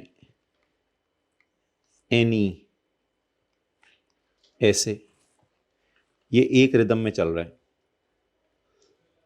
ये ऑन बताएं आप, tax credit of any interest on, interest on क्या, loan, interest on loan. Loan किससे लिए, फ्रॉम, फ्रॉम, किस किस से लोन ले सकते हैं, ये तो लंबी लिस्ट है। नंबर 1, किससे लोन ले सकते हैं, शेड्यूल्ड बैंक से या किसी भी फाइनेंशियल इंस्टीट्यूशन से, या गवर्नमेंट से, या गवर्नमेंट से मुराद फिर फेडरल प्रोविंशियल होती है ना, फिर लोकल गवर्नमेंट इधर आ गई, या किसी भी स्टैट्यूटरी, ये गवर्नमेंट ने बनाई होती हैं, और किसी भी पब्लिक कंपनी।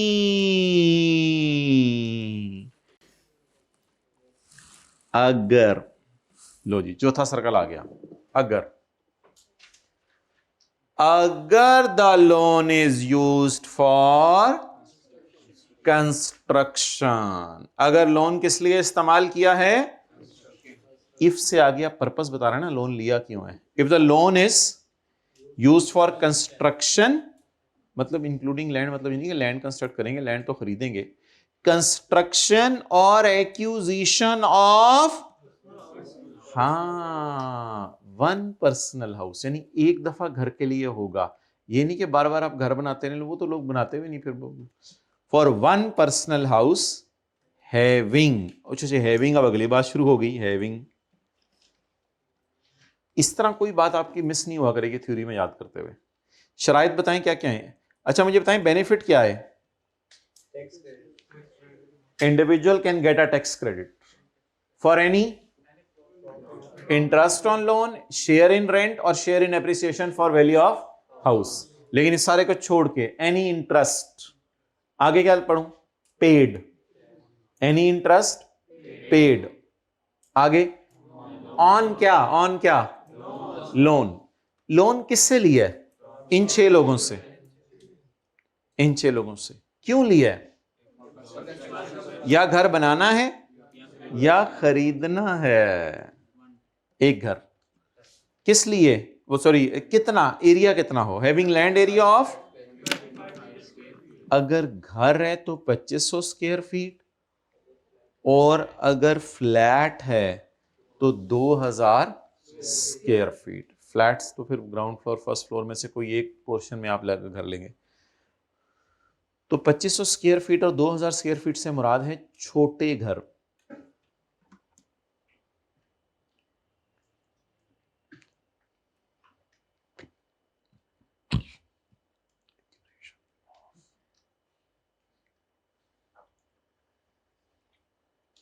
ये सर्कल हमने गलत लगाया,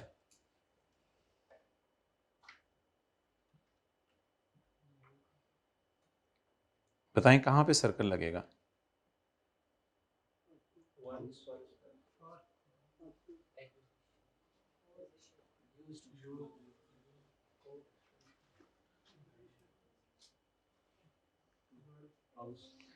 अच्छा देखें जरा, ये देखें, one personal house having land area up to 2500 square feet, और flat having total area of 2000 square feet.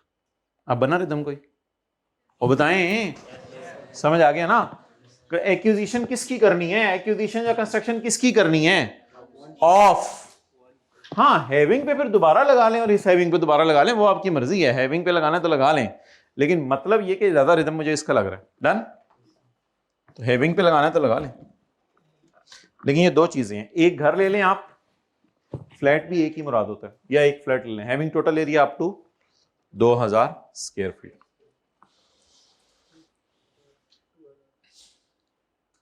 Clear. अच्छा आप बताएं बेनिफिट क्या मिलेगा, टैक्स माफ होगा किसके ऊपर, इंटरेस्ट ऑन लोन पे, शेयर इन रेंट पे, share in appreciation for value of house पे। और उसके बाद क्या है, लोन किस किस लिए ये लें, लोन लें, लोन किससे लें ये। अच्छा लोन क्यों लें, बनाने या खरीदने के लिए, क्या, या घर या फ्लैट, छोटे वाला। इसलिए क्या लिखा हुआ था, लो कॉस्ट हाउसिंग लोन, और सी तो पता है आपको लोअर ऑफ क्या है। If such tax credit is claimed, बताएं उर्दू में मतलब, if such tax credit is claimed, he has claimed, if such tax credit is claimed, ये होता है क्लेम कर लेना, आपने क्लेम कर लिया, अल्लाह का शुक्र है आपने अवेल कर लिया, क्लेम की जगह अगर मैं आपने अवेल कर लिया, इफ इट इज अवेल, तो फिर क्या सजा देने लगा तू, the individual shall never be entitled to claim credit, फिर आपको ये क्रेडिट नहीं मिलेगा फॉर अनदर हाउस, वो तो वन उधर भी लिखा हुआ था, एक हाउस के लिए मिलना है, फॉर अनदर हाउस और अ फ्लैट फॉर सब्सिक्वेंट, हाँ 15 साल बाद घर चेंज करो तो समझ आ रही है, 4-4 साल बाद घर चेंज करके ये टैक्स क्रेडिट लो, अच्छा टैक्स क्रेडिट लेने के लिए तो लोग घर भी चेंज नहीं करते, घर तो इतने महंगे महंगे होते हैं भाई। चलें बहरहाल वो कह रहा था कि टैक्स क्रेडिट लेने के लिए घर ना चेंज करते रहना 2-2 4-4 साल बाद। तो अब ये क्रेडिट कितने अरसे के लिए है, बस ये क्रेडिट के साथ आप 15 साल गुजारें, अगर इसके बाद अगर आप किसी घर में शिफ्ट होते हैं तो, हाँ अगर 15 साल बाद कोई और घर लेते हैं फिर आपको टैक्स क्रेडिट मिल जाएगा। अच्छा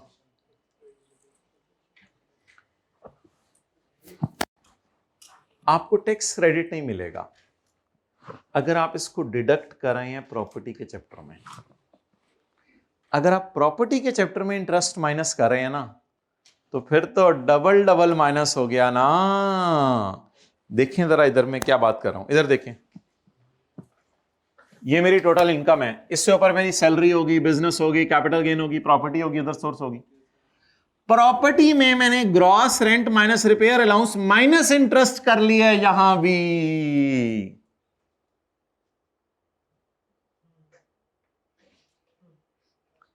तो यहां भी माइनस हो गया इंटरेस्ट ऑन लोन, यहां भी लोअर ऑफ करके माइनस हो गया, तो ये डबल बेनिफिट मिल गया या सिंगल बेनिफिट मिल गया। टोटल इनकम से ऊपर प्रॉपर्टी इनकम निकाली होगी ना, तो प्रॉपर्टी इनकम जब निकाली होगी तो gross rent minus interest intros कर दिया, तो जरा बड़ी लिखा क्या हुआ है, आपको टैक्स क्रेडिट नहीं मिलेगा फॉर व्हाट, फॉर आपको टैक्स क्रेडिट नहीं मिलेगा for what, for interest deductible in computing income under the head income from, Urdu में लिख ले, अगर प्रॉपर्टी में इंटरेस्ट माइनस कर लिया तो यहां टैक्स क्रेडिट नहीं मिलेगा, अगर प्रॉपर्टी में इंटरेस्ट माइनस कर लिया तो यहां पे टैक्स क्रेडिट नहीं मिलेगा।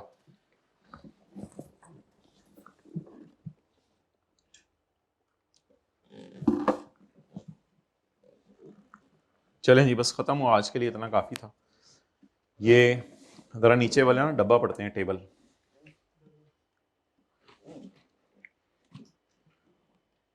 ये हमने आपके समझने के लिए बनाया हुआ है, ये जो आखिरी लाइन थी ना ये असल में बड़ी भयानक है, इस भयानक लाइन को समझने के लिए बनाया हुआ है हमने ये डब्बा।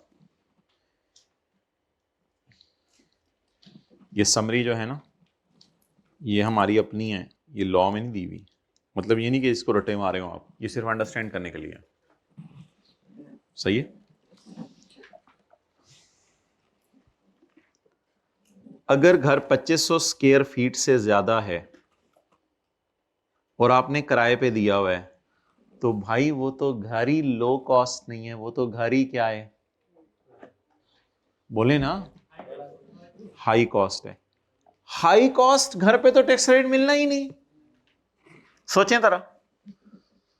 अच्छा चलिए छोड़, पता नहीं आप लोग क्या सोच रहे हैं, मुझे ये बताएं कि अगर मेरा घर जो है या फ्लैट 2500 और 2000 से कम हो तो ये लो कॉस्ट है ना, अगर ये 2500 से ज्यादा है तो हाई कॉस्ट है। अब जरा एक सिनेरियो बनाएं, एक बंदा कहता है कि मेरा घर है 2500 स्क्वायर फीट से ज्यादा और दूसरा कहता है हाँ मेरे पास फ्लैट है 2000 स्क्वायर फीट से ज्यादा, तो क्या ये लो कॉस्ट है या हाई कॉस्ट है, तो इन पे ये सेक्शन लगता ही नहीं।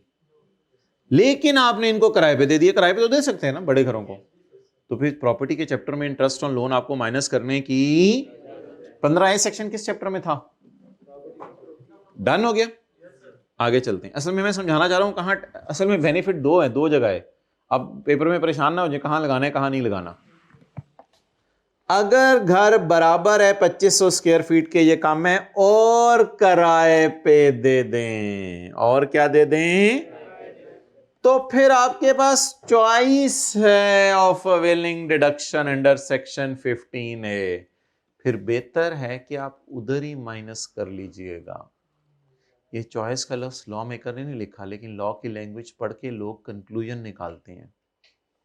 फिर आपके पास चॉइस है, आप बेहतर है कि आप डिडक्शन माइनस कर लीजिएगा, क्योंकि डिडक्शन लोअर नहीं होती, वो एग्जैक्ट टोटल फिगर होती है, वो बड़ा बेनिफिट होता है। टैक्स क्रेडिट में लोअर आ जाते हैं, जब लोअर आता है तो फिर बंदे को नुकसान होता है। तो फिर बेहतर है क्या करें, भाई लो कॉस्ट हाउस है और किराए पे दे दिया, क्या करें, बेहतर है क्या करें, आप डिडक्शन ले लें, टैक्स क्रेडिट ना लें, डिडक्शन ले लें। और इसी तरह फ्लैट में भी वही बात होगी ना, फ्लैट में तो फिर वही बात होगी ना, ठीक है। लेकिन एक सिनेरियो बताएं, मेरे पास लो कॉस्ट हाउस है और मैंने किराए पे ही नहीं दिया, मैं खुद यूज कर रहा हूं, अब क्या करूं, मेरे पास लो कॉस्ट हाउस है, मैंने किराए पे ही नहीं दिया हुआ, अब मैं कुछ नहीं कर सकता, अब मैं इनकम प्रॉपर्टी कमा रहा हूं ना, बोले बोले बोले, now I am, now income from property chapter will not apply. अब प्रॉपर्टी का चैप्टर लगना ही नहीं मेरे पे, क्यों नहीं लगना, मैं घर में खुद रह रहा हूं तो कोई मसला ही नहीं। फिर क्या करूं, टैक्स क्रेडिट मिल जाएगा अंडर सेक्शन 63A। नहीं, टैक्स क्रेडिट तो टैक्स में से माइनस होता है ना, टैक्स क्रेडिट तो टैक्स में से माइनस होता है ना, वो न्यूमेरिकल देखो जो हमने सॉल्व किया।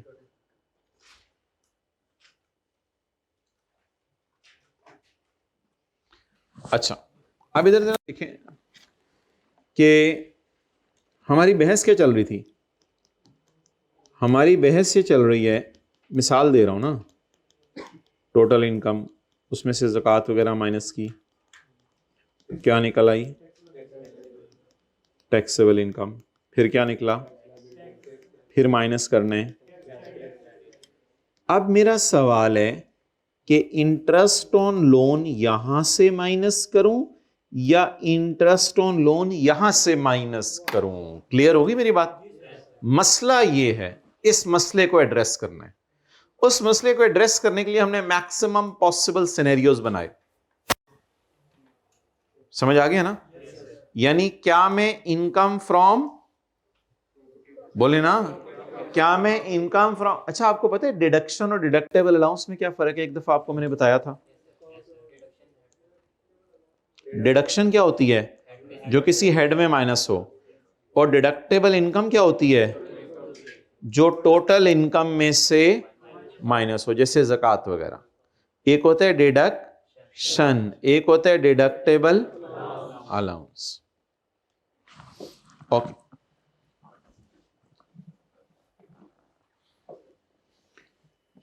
टैक्स निकल आया, उसमें से माइनस करेंगे टैक्स क्रेडिट। अब सवाल यह कि इंटरेस्ट ऑन लोन ऊपर माइनस करें तो बड़ा बेनिफिट है, और नीचे माइनस करें तो ए ओवर बी इंटू सी, फिर लोअर और पता नहीं क्या क्या, और वो तो बड़े स्यापे हैं। तो लोगों की कोशिश होती है ऊपर माइनस कर दें, तो जहां दोनों ऑप्शंस हुई, मैं ज्यादा बेहतर है ऊपर माइनस करना पसंद करूंगा। अच्छा, अब जरा आप खुद जवाब देने की कोशिश करें। मेरे पास घर ही नहीं लो कॉस्ट, और मैंने किराए पे दे दिया हुआ है, अब इंटरेस्ट कहां, मैंने लोन लेके घर बनाया, तो मेरे पास घर ही नहीं किराए, मेरे पास घर ही लो कॉस्ट नहीं है, मेरे पास घर ही हाई कॉस्ट है। अब क्या करूं मैं, भाई अब तो जाहिरी सी बात है, मैं तो टैक्स, ये वाला सेक्शन लग नहीं सकता ना, ये वाला सेक्शन तो कब लगना था, टैक्स कब माफ होना था, लो कॉस्ट हाउस होता, मेरा क्या है हाई कॉस्ट हाउस, तो हाई कॉस्ट हाउस में तो ये सेक्शन ही लगेगा। क्लियर। दूसरा सवाल, मेरा घर तो लो कॉस्ट है और मैंने रेंट पे दे दिया है, ये सेक्शन वैसे टैक्स माफ कर देगा आपको, लेकिन मेरा मशवरा ये ना कीजिएगा, क्या कीजिएगा, इनकम प्रॉपर्टी में से माइनस कराइए। और अगर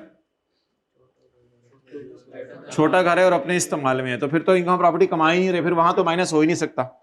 अगर छोटा घर है और अपने इस्तेमाल में है तो फिर क्या करें, अब यासिर के सवाल में देखें क्या था।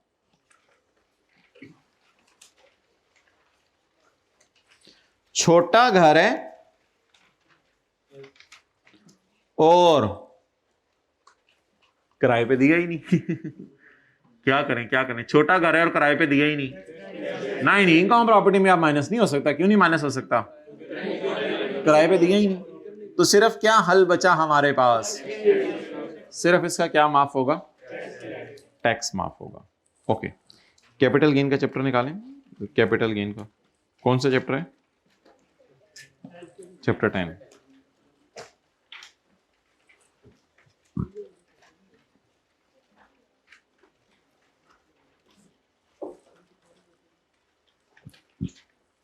पेज 269। चलें जी, प्रैक्टिस करना शुरू करते हैं इसकी। क्वेश्चन 4 करें जी। आज जो क्वेश्चन मैंने छुड़वाए हैं वो छुड़वाए हैं, मैं खुद ही करवाऊंगा। कोई वो खुद करके पूछने की जरूरत नहीं, सर ये बता दें वो बता दें, मुझे पता है कौन सा किस टाइम पे करवाना है। Question 4, Hamida sold personal assets at the following prices. Plot in DHA. My dear, बेचा किस साल है? मीदा, मैं बेचन लगी प्लॉट डीएचए। मीदा पेंटिंग भी बेचा, मीदा ज्वेलरी भी बेच रही ठीक है हमीदा, दिस इज योर मर्जी, असी की करिए। कि अल्लाह तेनू सलामत रखे हमीदा, हमीद वास्ते भी दुआ करिया कर। अच्छा, आप भाईजान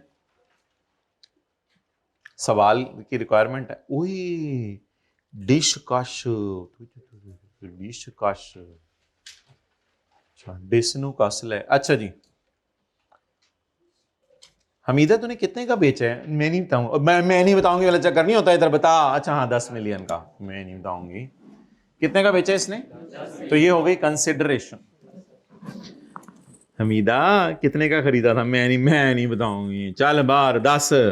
कहती है वो जो मेरा प्लॉट था ना डीएचए वाला, वो तो मुझे अबू के फोत होने पे मिला था जनवरी 11 में, और मैंने 12 में बेच दिया।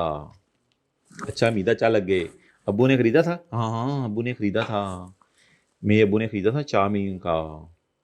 लेकिन जब अबू फोत हुए थे ना, तो वो उस वक्त 5 मिलियन का था। हमीदा बता रही है। अब मुझे बताएं कि इस प्लॉट के बारे में आज कुछ बताएं मुझे। अबू ने कितने का खरीदा था? अबू ने 4 मिलियन का। फेयर वैल्यू इस प्लॉट की क्या है इनहेरिटेंस के टाइम? 5 मिलियन। और सोल्ड फॉर कितना बाय हमीदा। आप मुझे बताएं, मैंने क्या रूल बताया था, गेन कैसे निकालेंगे? ए माइनस बी। कौन सी वाली कॉस्ट लेनी है? अब्बू वाली। जिस दिन हमीदा को मिला उस दिन की फेयर वैल्यू नहीं देखनी। करें नोट।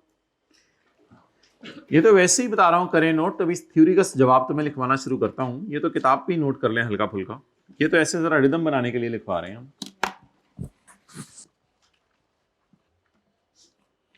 हमीदा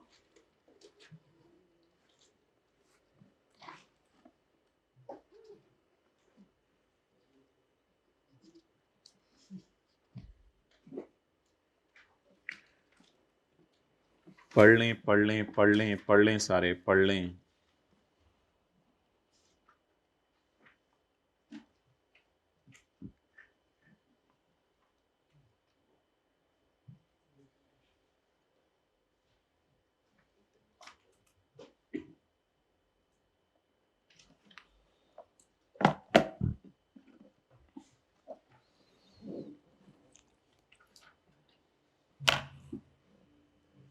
लिखें जी plot, disposal of plot,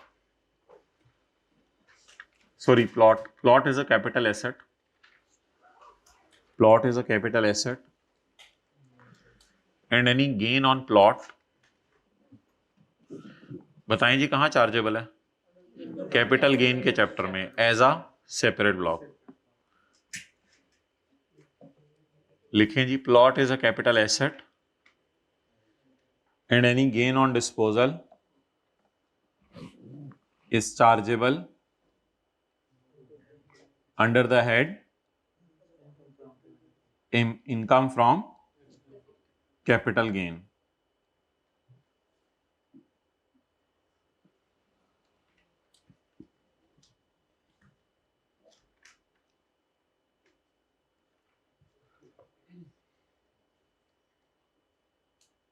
As separate block.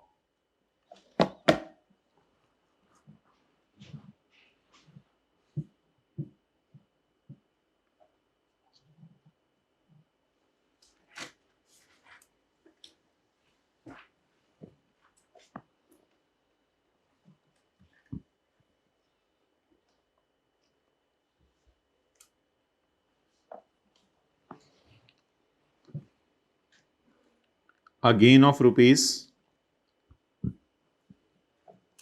6 million, that is consideration of 10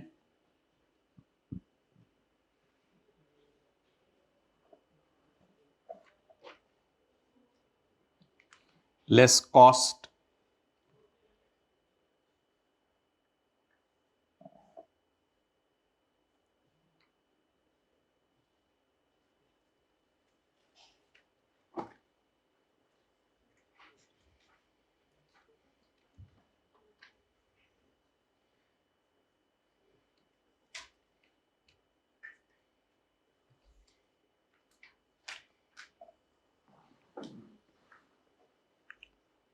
consideration लिखवाई है कितनी है? Consideration less cost of rupees 4 million is chargeable to tax.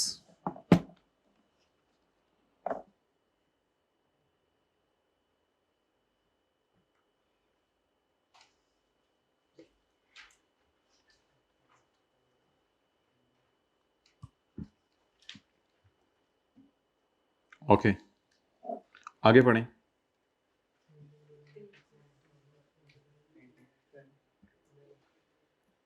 बल्कि लिख लें tax on it will be calculated according to the holding period. Tax on it will be calculated according to date of purchase and holding period. देखें नई पुरानी भी तो होती है ना properties. Tax on it will be calculated based on date of purchase and holding period.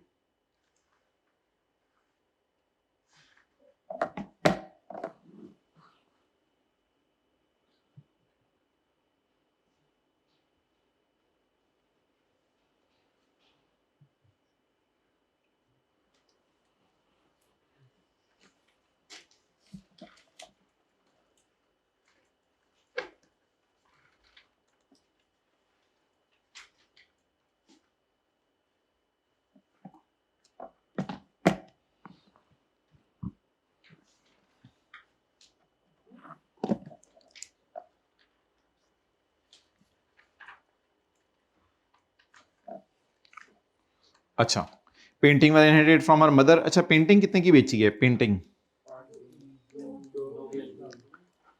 अच्छा sold for, बेची कितने की? 2 million की। Painting was inherited from her mother in July 2011। जुलाई 2011 के अंदर जो है वो इसने पेंटिंग इनहेरिट की है from her mother. These painting were purchased bye her mother. Mother ने कितने की खरीदी थी? मदर ने 1 million। 1 million। वैसे मदर जब फोत हुई थी, अच्छा अम्मी भी फोत हो गई हैं, अच्छा अब्बू भी फोत हो गए हैं, अल्लाह अकबर। नहीं हमीदा को अल्लाह ले जाना तो सबने है, अम्मी अब्बू के पास क्या अजीब। अच्छा फेयर वैल्यू इनहेरिटेंस के टाइम पे क्या थी? इसको तो इग्नोर करना होता है। हमने अम्मी या अब्बू के हाथ में कॉस्ट देखनी होती है ना, उनके मरने से पहले उन्होंने अपने लिए कितने की खरीदी थी। तो लिखें painting is a capital asset and any gain on disposal and any gain on disposal is chargeable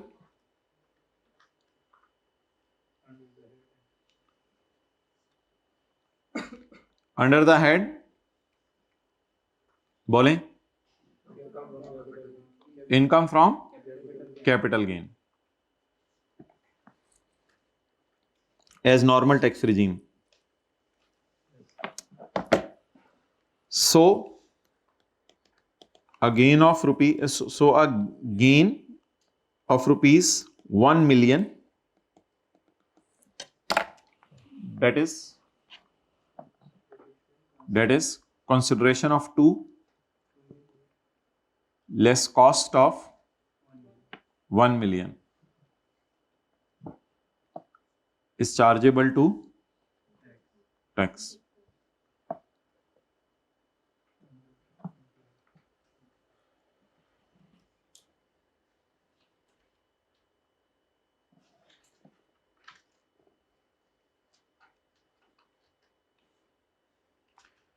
ये पूरा लिखे ना, डेप्रिसिएशन और इंटरेस्ट एक्सपेंस, ये एब्रीविएशन यूज नहीं करनी P&L में पेपर में.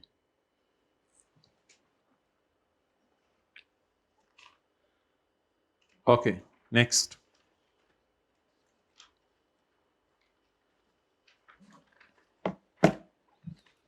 आगे चलें.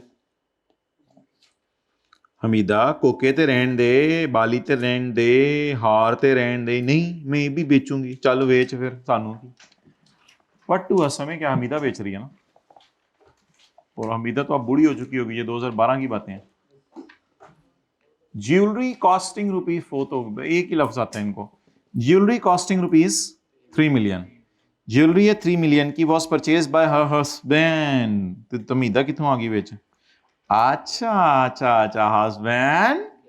अच्छा अच्छा अच्छा अच्छा, अरे तेज है तुम लोग.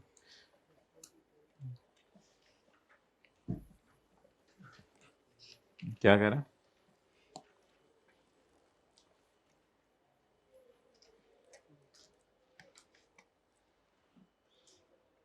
जब शादी की बात आया करें ना, तो आप अपने आप को ना सोचा करें, चाचू चाची को सोचा करें कितनी अच्छी जिंदगी गुजार रहे हैं, खाला खालू को सोचा करें कितनी अच्छी जिंदगी गुजार रहे हैं, अम्मी अब्बू को सोचा करें कितनी अच्छी. अच्छा जी, ये ज्वेलरी कितने की बेची है इसने? कितनी खालाएं हैं? 1 3 4 सोल्ड फॉर. ज्वेलरी कितने की बेची है? 5 मिलियन की. वो पिछले सफे पे था. Jewellery costing 3 million was purchase by husband. Husband ने अपने लिए कितने की खरीदी थी? मतलब खुद कितने की खरीदी थी हस्बैंड ने? कॉस्ट टू हस्बैंड कितने की? 3 मिलियन. इट वॉज, मैं तुम्हारे लिए एक चीज लाया हूं. नहीं सरताज, क्या लाए हो? मार्च 2009 की सुहानी शाम, when the fair value was 3.2 million. Fair value उस दिन क्या है माय डियर? 3.2 मिलियन. अब हमने ये नहीं देखना कि जिस दिन गिफ्ट किया उस दिन कॉस्ट क्या है, बल्कि हमने क्या देखना है, उस दिन फेयर वैल्यू क्या है. ये नहीं देखना. हमने गेन कैसे निकालना है? 5 minus 3.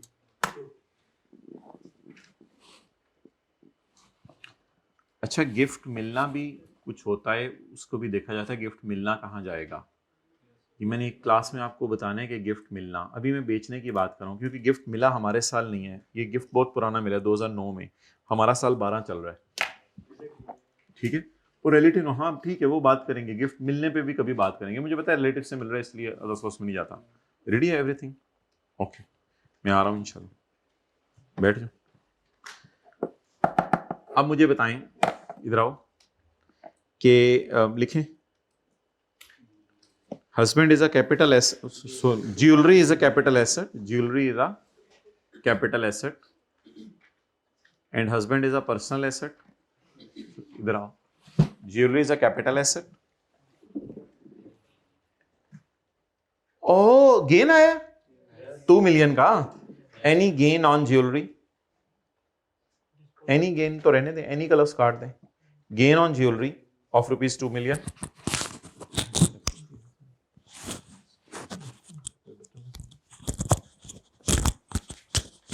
Any gain on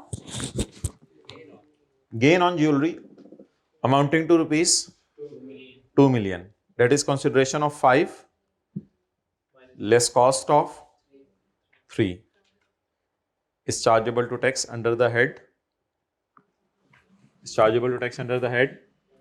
income from. चलिए अब ये रिव्यू इंशाल्लाह करेंगे, वो मंडे को अपलोड करेंगे सारे, अभी अपलोड नहीं करना है.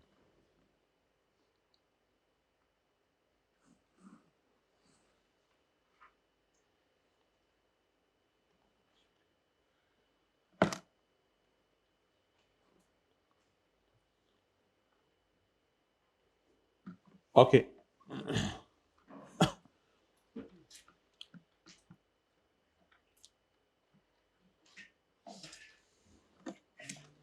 अच्छा भाई मुझे ये बताएं कि अल्लाह आपका भला करे, क्वेश्चन नंबर 2 में आए, 2 का बी. 2 के ए में उसने पहले तो बोला हुआ था ना, क्या बताएं, explain the term capital asset. Capital asset को बताएं क्या है, ये हो गया. चलें आगे चलें.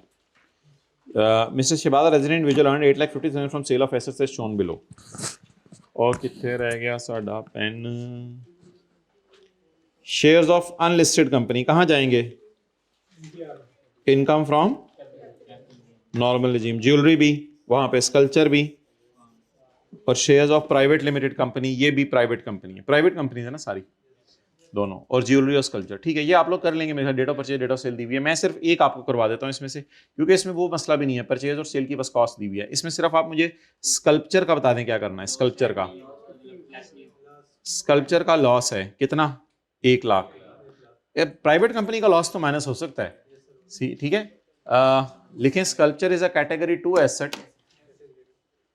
कैटेगरी 2 नहीं लिखना, कैटेगरी 1 और 2 तो हमने अपनी तरफ से बनाई हुई है, फिर वो भी एक कैटेगरी बनाते हैं पेपर चेक करते हुए.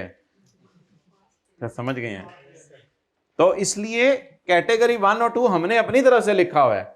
अब आप लिखें sculpture is very is a capital asset. Sculpture is a capital asset. ये ऐसे भी लिख सकते हैं, sculpture falls under the definition of capital asset. बहरहाल sculpture is a capital asset. Full stop. There is a, you उठाओ, there is a loss of rupees, there is a loss of rupees 1 lakh on disposal of,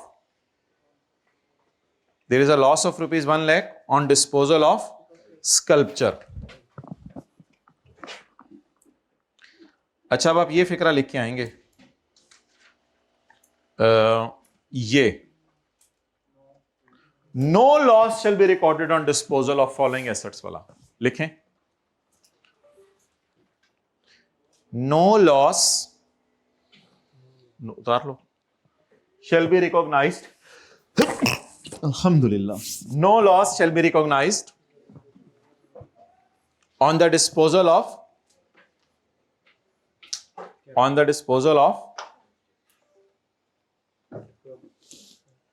sculpture.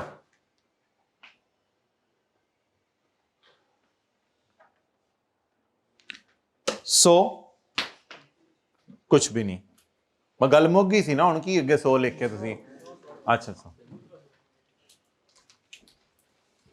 घर से निकलते हुए कौन सी दुआ पढ़ते हो? बिस्मिल्लाहिर्रहमानिर्रहीम. इसी दुआ पे भाई जो रेलेवेंट दुआएं हैं मौके की वो सीखो ना. बिस्मिल्लाहि तवक्कलतु अल्लाहि ला हौला वला कुव्वता इल्ला बिल्लाह. अच्छा, सवारी पे बैठने की कौन सी दुआ पढ़ते हो? अच्छा, सुभान अल्लाज़ी सख्खर लना. सवारी पे, साइकिल पे भी बैठने की यही है. अच्छा, सफर की दुआ कौन सी पढ़ते हो? सफर की आती है किसी को? 500 रुपये नाम मिले तो सफर की दुआ सुना दे.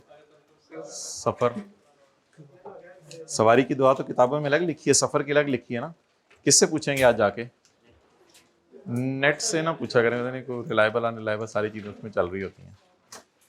किससे पूछेंगे? अब्बू से, अम्मी से, दादा से, दादी से, गूगल. नेक लोग हैं आपके घरों में, उनसे पूछें जाके. माशाल्लाह काफ़ी लंबी दुआ है। अल्लाहुम्मा इन्ना नस्अलुका फ़ी सफ़रिना, अल्लाह मैं तेरे से सवाल करता हूँ इस सफ़र में, हाज़ल बिर्रा व तकवा, नेकी का और तकवे का, और बहुत लंबी दुआ है। बहरहाल उलमा फरमाते हैं कुरान मजीद के बाद जो सबसे ज़्यादा अजर वाली चीज़ है वो मौका महल की दुआएँ हैं। वो दुआएँ सीखे बगैर ही ज़िंदगियाँ गुजरियाँ, सफ़र करके भी आ जाते हैं और फिर भी नहीं पता होता सफ़र की दुआएँ क्या हैं। ठीक है, अस्सलाम वालेकुम।